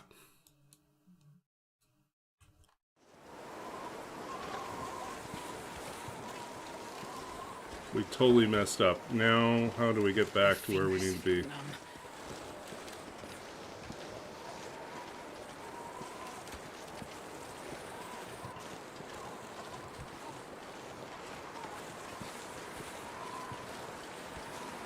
We were supposed to go back to the paved road, and I somehow took a wrong turn.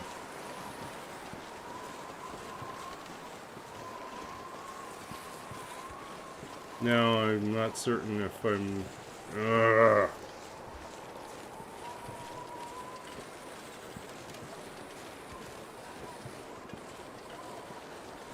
The wind's not helping at all.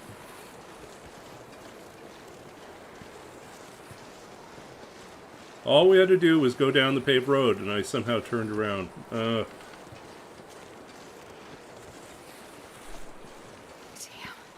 I'm freezing.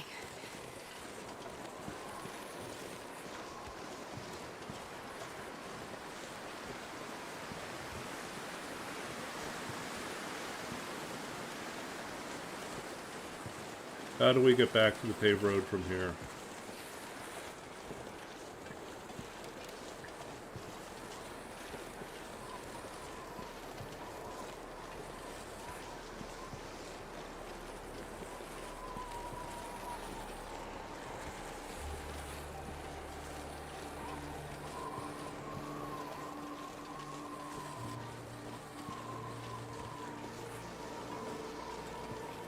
I just have to follow this. Should have gone this way.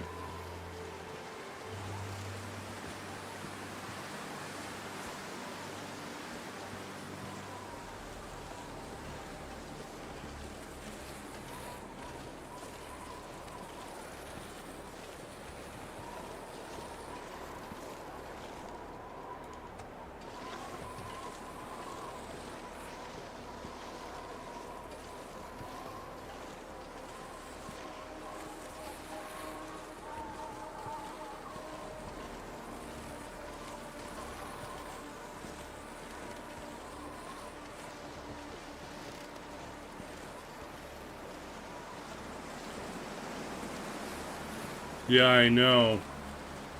I took a right and I should have gone left. That's what I did. I don't know what I was thinking.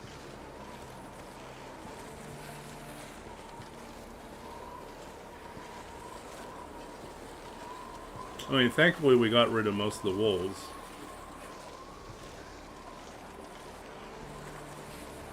It's just that we really should have scouted ahead on the road, and we went down the wrong road and eliminated... Well, there weren't any wolves to eliminate on the other path.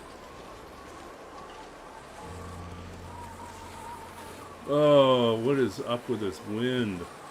Pleasant Valley does not want to let us go.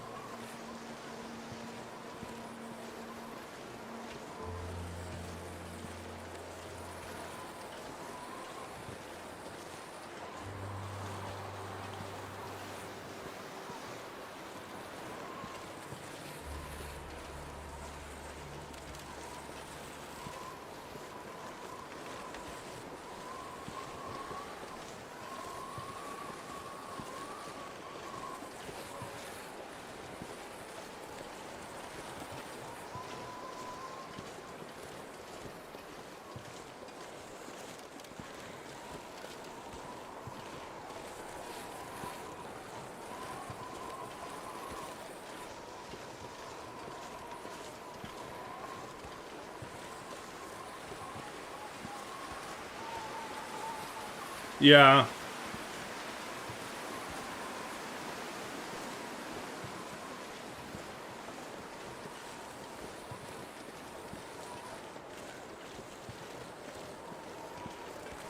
I'm pretty certain I already killed the bear in this region.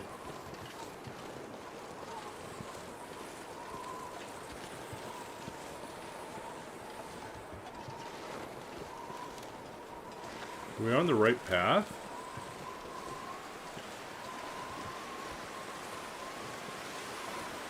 Where's our road? I feel like I've still managed to miss something here. We're veering off the path again.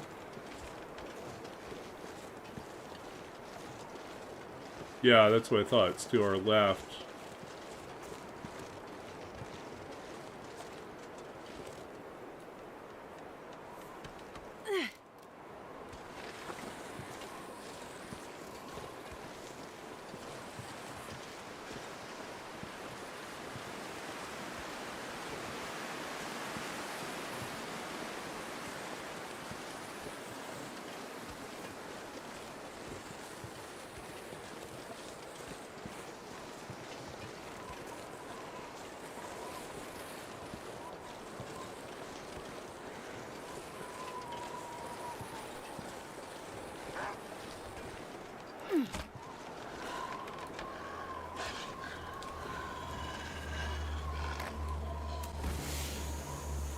Figures.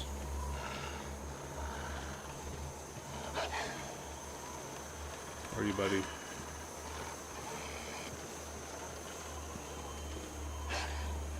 Can't get a good sight on him right now.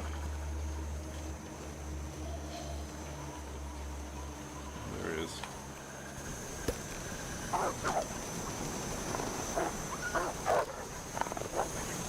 Leave us alone. He's gonna come back, isn't he? Maybe.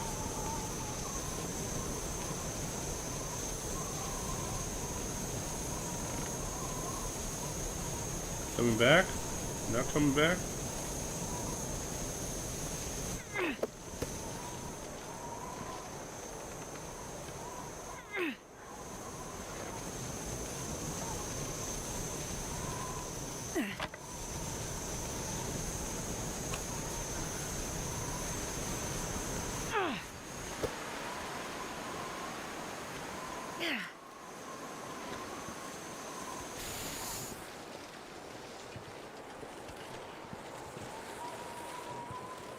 Where's the road? Is it over there?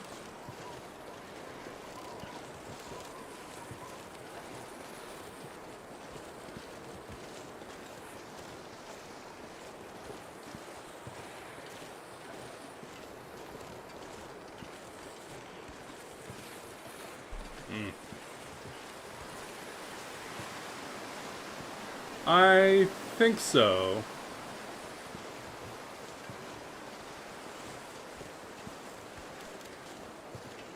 Where's our road? Oh, it's so frustrating.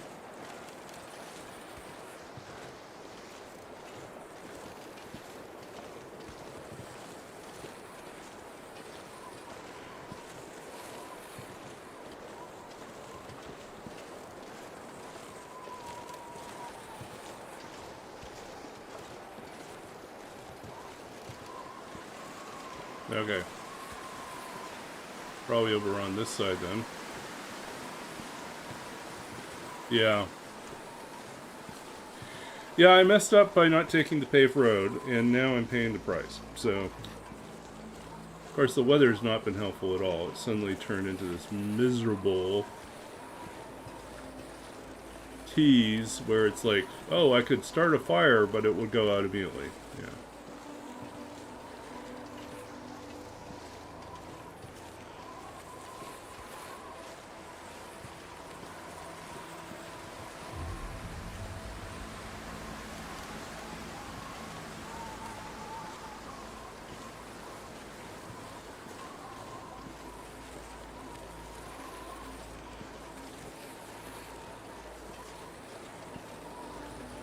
I think I see the power lines.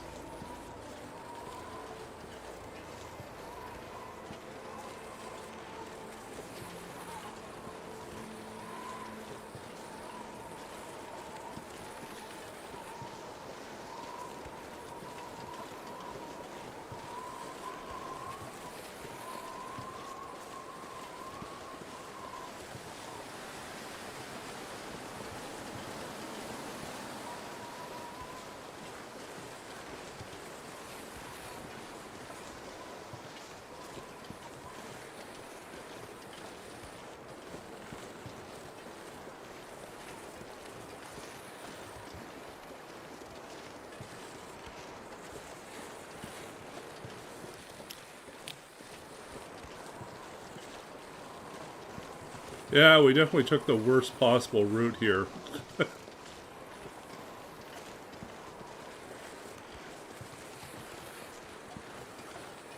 Amateur hour.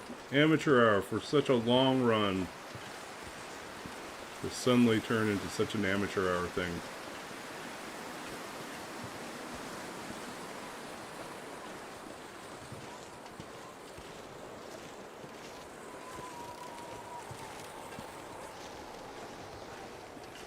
Yeah, it's just Astrid and her Travois crossing all of Pleasant Valley the wrong way.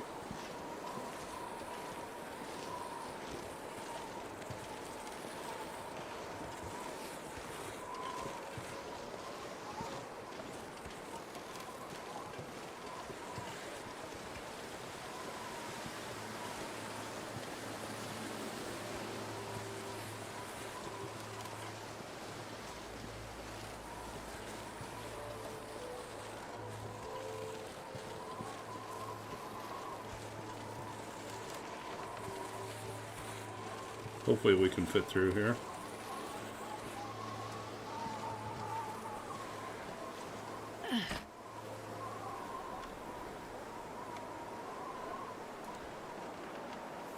Just making certain I don't run into anything. Okay. Wow, we're gonna have a fun time, aren't we?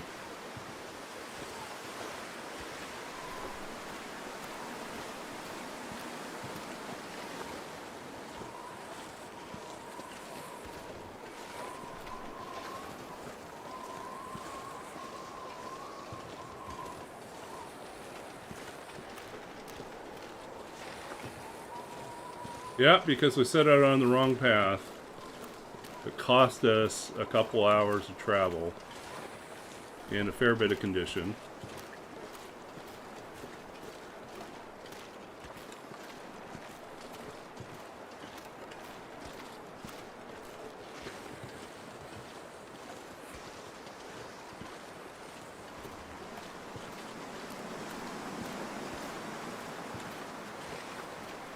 Yeah, we're going to probably forego our opportunity to skill cattails off at the lake. There's just no time.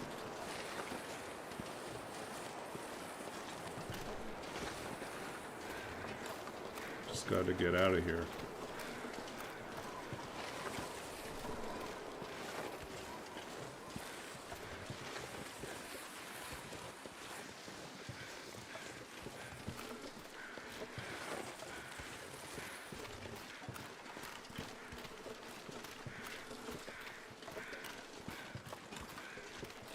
Okay, a couple things we do have to do regardless. We do need to check the car on the off chance that there's matches or a whetstone, either of which would be a huge help.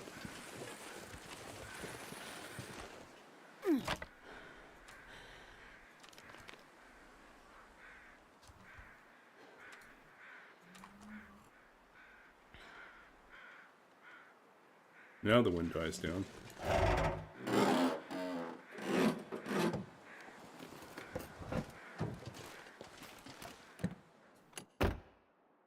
Nothing.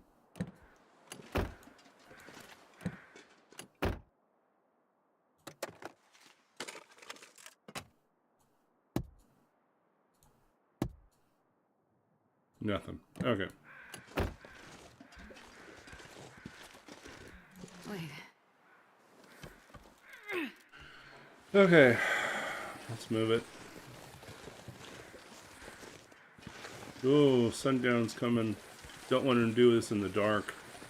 Want daylight still when we get into Keeper's Pass.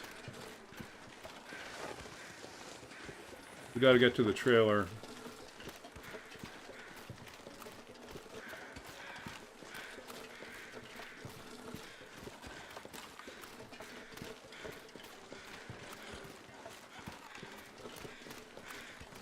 Yeah, we're passing up on food, but we just need to keep moving.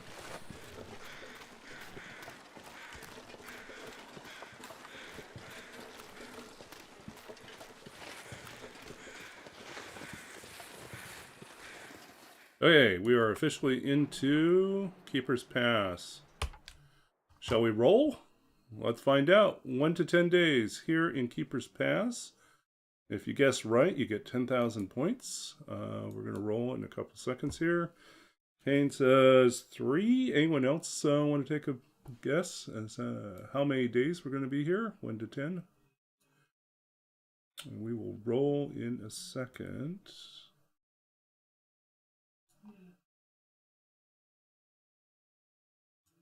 Anyone else? Anyone else?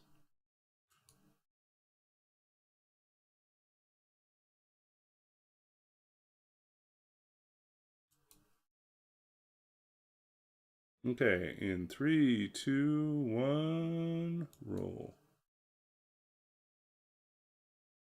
Oops. Hold on a second here.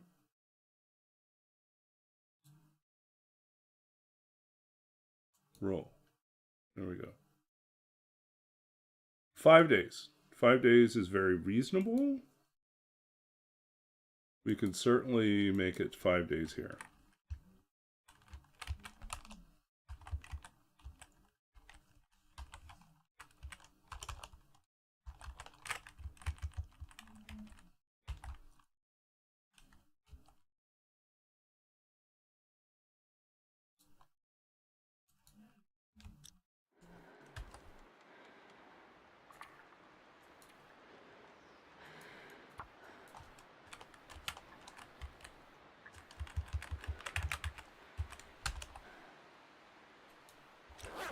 Okay.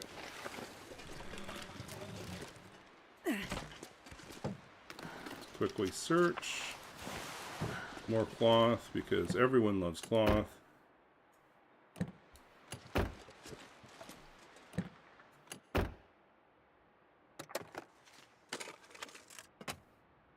No matches.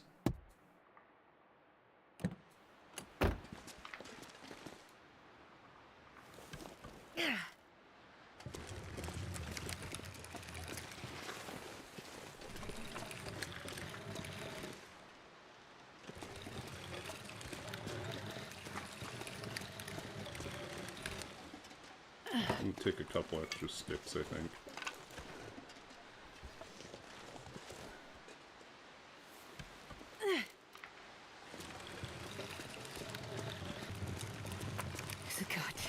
Uh-oh. Now we are officially in hypothermia mode. It sucks.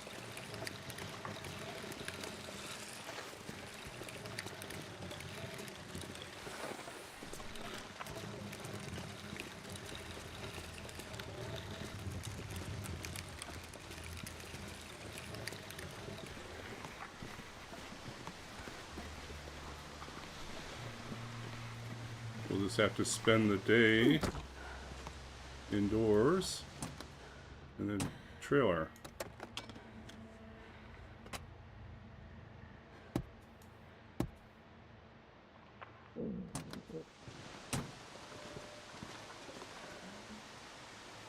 If it were a little earlier in the day, we could have just waited an hour in there and warmed up, but we didn't.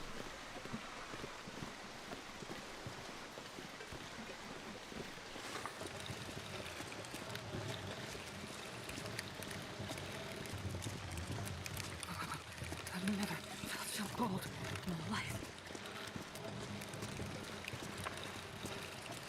Okay, wait for it. Wait for it.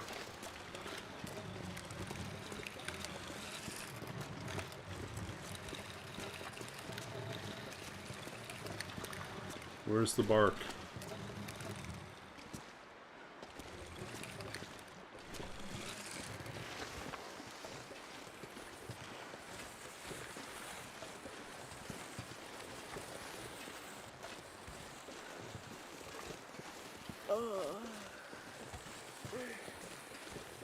We did it.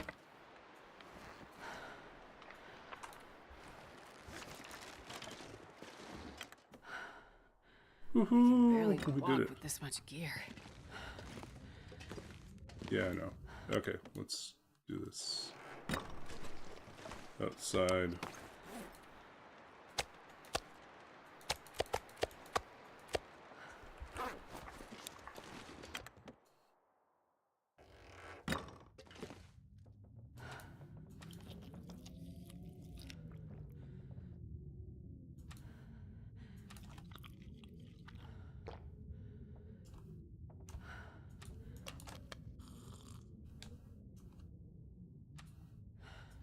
We got lots of birch bark, so we're going to drink the birch bark tea and try to help ourselves.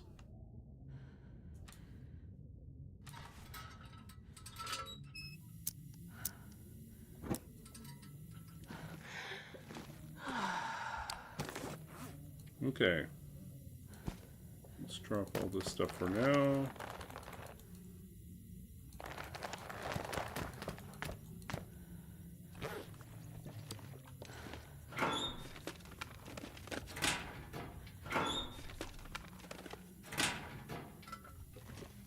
Five days. See, we will be done 290. And then it will be up to us to go into Blackrock. And if we roll a 10, we will be there until day 300. But I would be happy to finish on, like, you know, less.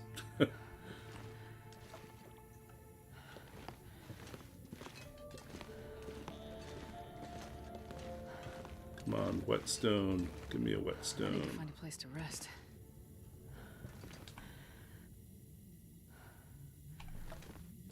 No bonus matches, no whetstone. Okay, so we are hurting. Okay. Nonetheless, we have made it to our destination. Let's make certain we've got everything up here. So we are leaving on 290. We have 5 days here. Let's also update, because someone asked me about how many deer had I killed. We should actually update that. So our numbers here. Let's see what we got here. Wolves killed. Ptarmigan I've lost track of, honestly. I have no idea. Wolves killed is 92. So obviously we picked up some more today. Bears killed 9. Deer 18 and 39 rabbits. So yeah, we really haven't killed that many deer on this run.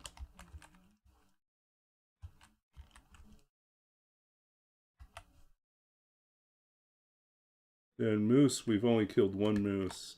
Moose is kind of one of those things where I feel like unless you, like, you need to kill the moose for the satchel or the cloak, whichever one you want, or both if you're planning to do both. But after that, there's just risk versus reward. It's a lot of food, but it's also a lot of resources to hunt. So, yeah. Welcome in, Anonymous Nut and Brain Butchers. Yeah, welcome in, both of you. So we're currently finishing up a challenge here called Roll With It that I designed, and we've been doing for the last, I don't know, probably about a year and a half trying to get this beat. Basically, it's interloper, but every time we enter a new region, we roll a die, and it tells us how long we're going to stay. And the size of the die, like these are D&D dice, goes up over time. So initially, it's 1 to 10 days in each major region, and 1 to 4 days in each transition zone. And then after day 50, it goes to 1 to 20 days in each major region, and 1 to 6 days in transition zones. And then at day 100, transition zones go to 1 to 8, and at 150, they go to 1 to 10. And you have to leave by midnight, and you have to visit all regions. So we are almost done with this challenge. We are, at this point, we have visited everywhere except for Blackrock, and we've just arrived in Keeper's Pass. So we have to go through Keeper's Pass north and south, and we've got 5 days to do that. We'll spend most of it here in this region, this part of it, because there's lots of resources. There are wolves to kill, cattails, also lots of things to loot. The next section of Keeper's Pass is really, there's some carcasses and some other things, but it's pretty spare. Yeah. So yeah, penultimate region. Yeah. So we're gonna try to recover here. We unfortunately got not cabin fever. We got hit with hypothermia because we were out way too late. Spent too much time out there.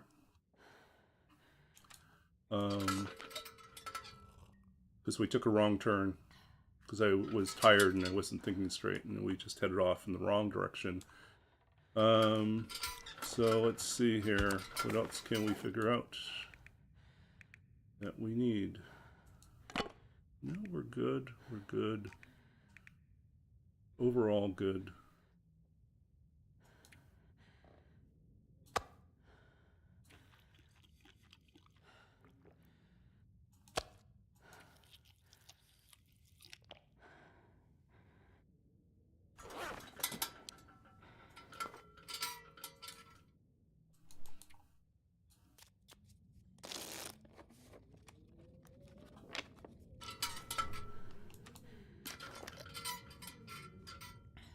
Oh, we're still tired. Man, I am too tired to think straight.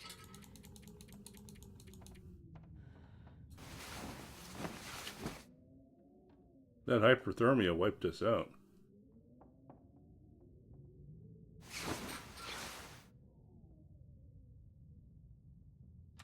Good news is we made a full recovery.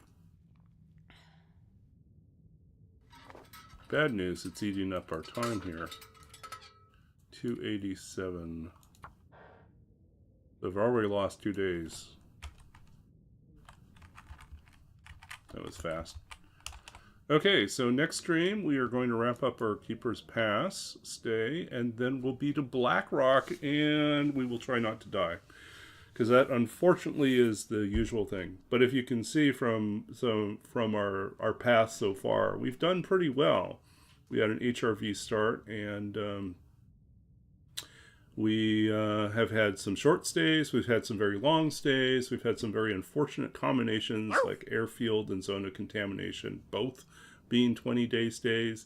And we've had some delayed second forge things happen, and still somehow we've made it. So we might break 300, or we might finish before 300 depending on what we roll next stream. So I think that will probably happen tomorrow night, so we'll see.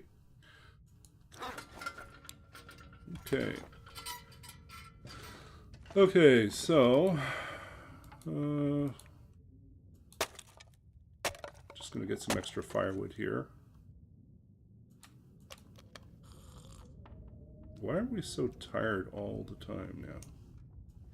think I need to lay down. Oh, we got to spend another...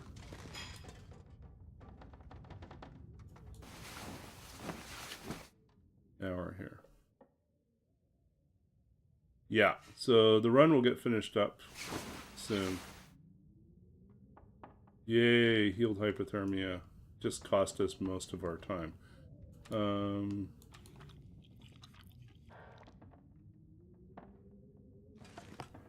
Wow. We are going to have cabin fever. Totally going to have cabin fever. Well, I guess that's the reason why we move on to the...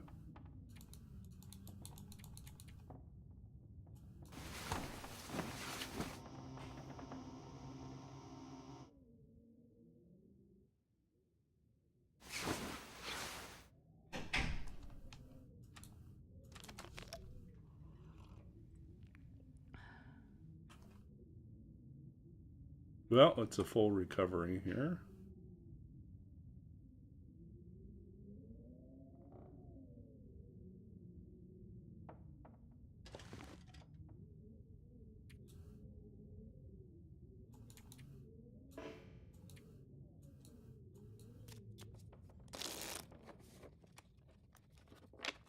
Do I have any tips? I have lots of tips. I have over 3,000 hours in the game at this point. I don't know everything, but I've kind of learned a lot of things, so I'm doing my best to be good here. The main thing I would recommend is, like, learning the maps. Just pick some regions, try to focus on getting a better sense of... Okay, no wolves right now. We're gonna have to make a fire soon. We're gonna do this next stream, I think, because we're past our bedtime now, so I gotta get up and do some stuff in the morning. But yeah, so we're gonna wrap up here. This is day 287, yeah. So we got 3 days left. Okay, so let's see if I can give you a few pointers. Are you playing Interloper or are you playing one of the other difficulty settings? Because strategies are different depending on what resources are available. If you're playing Interloper, then you really want to prioritize getting matches, getting a bedroll, and getting sufficient clothing to cover your hands and your head. So you're no longer risking, frostbite. Cold kills you the fastest out of anything in the game. Just walking around cold, which we saw, right? The price of that is if you do get hypothermia, it wipes you out for a whole 24-hour period. Yeah, so I think, like, if it's Interloper, then there's definitely some key things you have to take care of within the first, like, 3 days of the game. If you're going to, in the first 24 hours if you can, just to make your life simpler. But if you're playing any of the other difficulty settings, then, there's some general things that are helpful. One, like I said, get to know the maps. You're on Voyager. Okay, so if you're on Voyager, the resources are plentiful. You start off with matches. You start off with decent enough clothing. There are guns and tools in the game. You just have to find them. So I would big thing that we tend to struggle with, I think, in most anything other than Interloper is encumbrance. We tend to take too much stuff with us. And in Voyager and Pilgrim, I definitely would encourage you to, like, one of the pieces of advice that someone gave me was eat the heaviest things first. So eat cans and then dump the extra cans. You don't need all these extra cans. But eat canned food first, drink the pot first, get those things out of your inventory quickly, because they weigh the most. And then So that's one thing. Another thing to think about is like in Voyager and Pilgrim, food is everywhere. If you go to a new region, there's probably going to be enough food to help you survive at least 2 or 3 days without doing any major work, right? You're not doing any hunting, you're not doing anything else. So if you're planning to keep moving, then that's pretty easy to do. If you decide to settle down and stay put in a region, then have a means to fish or to hunt, and bring in food fairly steadily, or trap. So the snares are actually really effective if you can put the snares down wherever you see the rabbit path, little rabbit prints. Put the snares on that path. You will, within 24 hours, usually have like rabbits in the snares. And you can keep snaring rabbits in an area for 2 or 3 days easily, sometimes 3 or 4 days in a row. And that's a great steady supply of food, fur, and food, hides, and guts, if those are things that you're looking for. Yeah. Don't try to take everything with you. Like, just leave. Keep good notes about where you leave stuff, but leave stockpile of things in different regions. I try to also, like, whenever I've got a fire going, I try to always boil extra water and leave water in every location that I visit. That way, when I arrive, I'm not panicked about like needing to make water.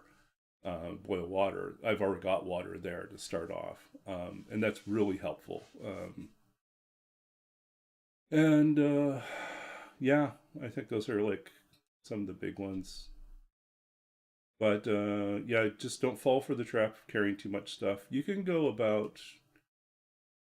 you could go 5 kilos over your carry capacity and travel still pretty quickly. But if you're 10 or 15 over, you will definitely notice that you slow down.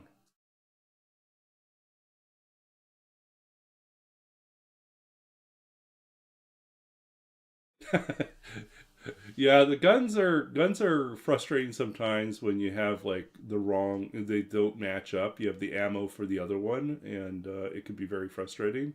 I'm on a 200 and what are we at now? 285, right? We're on 285 days. Actually, no, it's longer than that now. I should update that, right? We are on 287, right? 287 days. And I have a flare shell, and I've never seen a flare gun on this run. 287 days, and there's no flare gun anywhere. Rifles are something I would generally stash in a frequent like base location and not carry with me all the time unless I'm explicitly going out to hunt a moose, a bear, or something like that. Yeah, there was no flare gun at the summit either. Yeah. Yeah, this is Interloper. They like really mess with us now on flare guns. Flare guns have become super rare. The rifle makes the bear mad, but he will bleed out, right? Or do you have to crit him? Yeah, Trapper's Cabin usually has a gun. Oh, I'm trying to think where else you can usually find. Well, you should try the summit. Like, if you want good equipment, good gear, good clothing, climb up to the summit. Learn how to make that path all the way up to Timberwolf Mountain summit to the plane crash up there. Because it is like, and try to do that within the first 50 days. And there's so much stuff, so much food, so much gear, so many tools, probably guns as well. I can't remember, but it's actually I don't know if there's a gun there, but there's a lot of stuff up there that really will put you in a good position. Too much stuff actually in Voyager and Pilgrim. makes you super heavy on your way down. But yeah, Trapper's Cabin's one of them. I've seen them in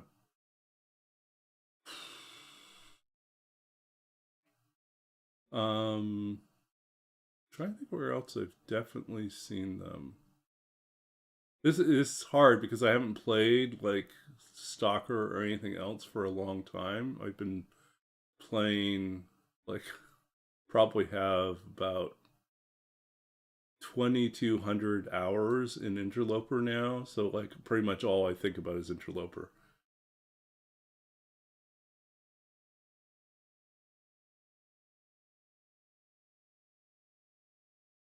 Yeah, the flare gun can be used, like you have to critically hit with the flare gun for the moose and the bear. Like if you shoot the bear with the flare gun, he'll run around. But if you hit him exactly right, he dies. And likewise the moose. If you hit him with a crit, he'll die. But otherwise they might just run around. Yeah, Forestry Lookout was one of the ones I was thinking about. Oh, and behind the cabins, one of the cabins on the far side of Mystery Lake. Yeah, I think that's, yeah, yeah. Yeah, there's more outdoor spawns now for guns, I think, than there used to be. So you can find guns lying outside next to, oh, like on your way up to the gold mine in Ash Canyon. You can sometimes find like weapons. Yeah, and the hunter blinds sometimes will have weapons or ammo. Not for Loper, but I mean for anything else. So I mean, you just keep looking, and I think they've definitely like moved away from having guaranteed spawns, and instead have really randomized things so that it is a lot harder to say like, oh, I could consistently go here and I always find, this item or this weapon. So you just kind of now get a sense of like where are likely places to go. Like for instance, in Interloper, I'm always thinking about like where have bedrolls shown up? Where have I found bedrolls before since the update? And so I have like a handful of places I always know to go check for the bedrolls. Yeah, if you want to try something other than Mystery Lake, I think Coastal Highway Desolation Point. Desolation Point's really like a great start. Because, well, Coastal Highway's good because there's lots of places to loot. And Desolation Point is fantastic because of all the coal, which will keep you much warmer, as well as, opportunity to explore the Hibernia processing plant, which has all sorts of like little nooks and crannies and secret places to check out. HRV can be a really good start point if you get to know the map. If you don't know the map, it's just a mess, But I think like Coastal Highway Desolation Point, yeah, you have a lot of like sight lines. You can see where the predators are coming from, and they tend to follow pretty predictable patterns. The worst part of Coastal Highway and Desolation Point is probably auroras. If you get stuck in aurora outside, if you spend, like, the worst thing you can do is spend your time outside harvesting in the middle of an aurora, and suddenly you get swarmed by aurora wolves that just take you down. Like, wait too long and then you get killed while you're harvesting.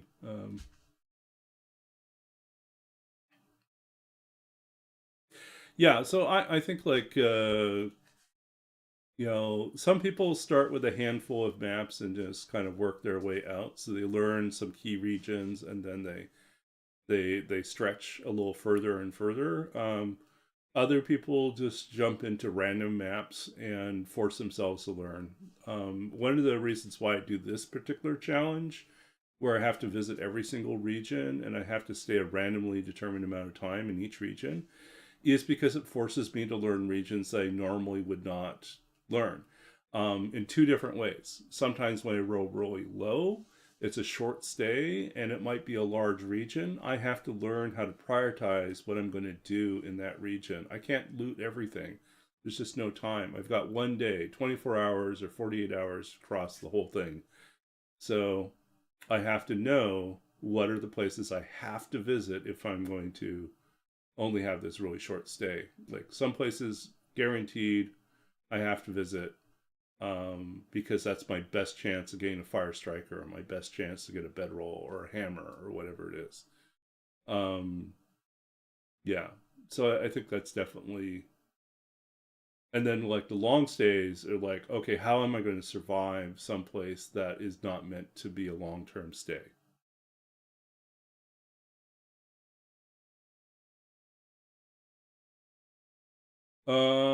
You are probably in Broken Railroad in the maintenance yard. Yeah, I think it's Broken Railroad maintenance yard. On Interloper and Stalker, the yard is filled with wolves. They just keep circling there. Um, and you kill a lot of wolves in that area. If you go past the maintenance yard down to the lake, there's a bear that prowls the lake. There's also more wolves. And if you go to the right, kind of follow the shore to the right, you eventually see like that there's a bridge that takes you over the river, over the creek, and into a chained off area, chain link fence area that leads you to the hunting lodge. And the hunting lodge has like it's a big place. There's like 3 floors. Basement has like often has good loot in there. Yeah, it's got a 6-burner stove. Yeah, so it's a good place to visit as well. The maintenance yard, if you're playing Interloper or you're playing on a setting where you want to craft arrows and learn how to use the bow, forge arrows and use the bow, the maintenance yard also has a boiler that can be used to forge. So there are only 3 forges in the game.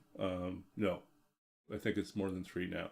There's Broken Railroad, Forlorn Muskeg, and Desolation Point all have forges, but I believe that Airfield now has one. Forsaken Airfield has one in the hangar. And so there's four forges. Do you go there in story mode? I don't believe you go to Airfield in story mode. Broken Railroad. Do you go to Broken Railroad? Yes, you do. In story mode, you go to Broken Railroad in one of the chapters early on, actually, when you're when you need to make a bear spear. You know,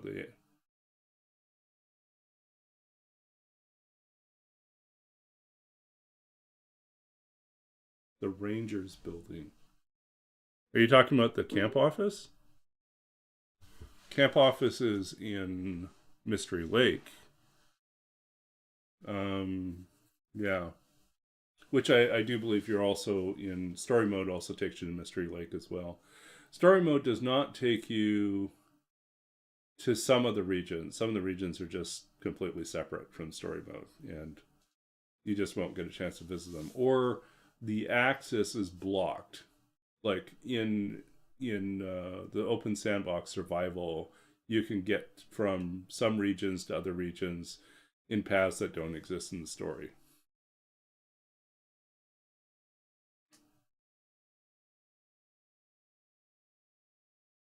Yeah, exactly that. Yeah. So that's probably Hunter's Lodge then. Yeah. Main advice is learn to travel light and learn to leave stockpiles of food and water for yourself, and try to level up your try to get to cooking 5 as quickly as you can, because it'll allow you to eat ruined food, and that stretches out the, you can eat food that you would normally not be able to eat without getting food poisoning. And so, and then you are no longer, you won't get parasites either, which I don't know if you get in Voyager. But yeah, so things like that I think are smart, is to,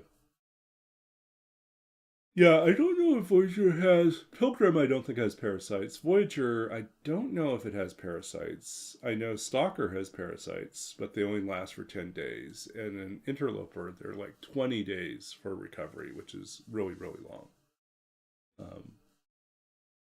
Yeah. Okay, so before I forget, we're going to do one more thing before we wrap up. We're going to read a poem. Okay, so I'm a writer, and one of the things that we do on this channel is at the end of the stream, we often read a poem, either my own or from someone else. We're going to use my handy dandy poem chooser to see what we get. Okay, we're going to read a poem from my second book. So this is my second book, Babbage's Dream, published by Sundress Publications in 2017. This is a poem that comes from a series of poems that are inspired by programming terms, reimagined as poetry. Babbage's Dream references the life and the struggles of Charles Babbage, 19th century mathematician who designed, partially built, but never finished what would have been the first computer. And he did so 130 years ahead of the actual, digital computer, development in the 20th century. So this is cast, which means to convert a variable from one type to another.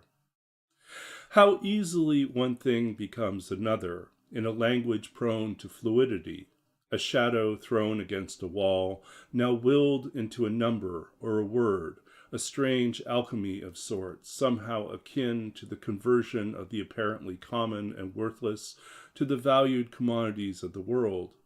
The skins used by the gold beater, Babbage writes, are produced from the offal of animals. How is it, he ponders, that from the hooves of weathered horses and cattle come such beautiful crystals of yellow salt? What lies at the heart of such litany? Babbage, with pen moving, translating the world into a series of unanticipated revelations, each more intimate than the last, just as the compiler now ponders like a god at judgment, weighing each line of code with what it means or fails to mean. How each casting of a thing engenders the creation of another.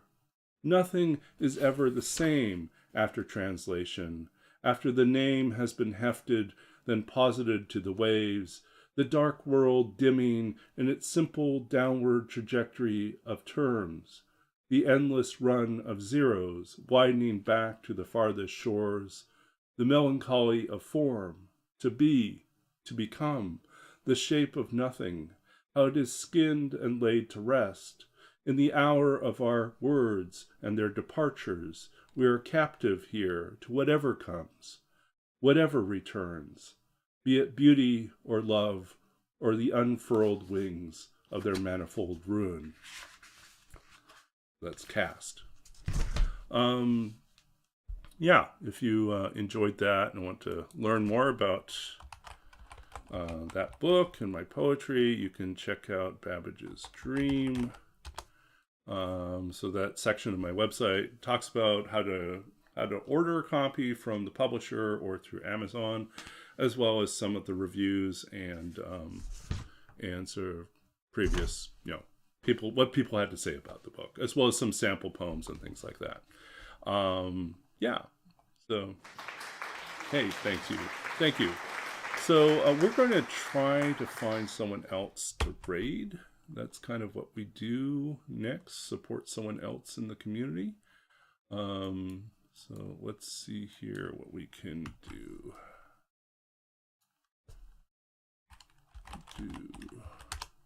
Who else is streaming The Long Dark? Well, we got Tormuse, who is one of our friends. Let's pop into their stream, I think. They're doing, okay, they're doing Interloper and hopefully having fun doing it. So,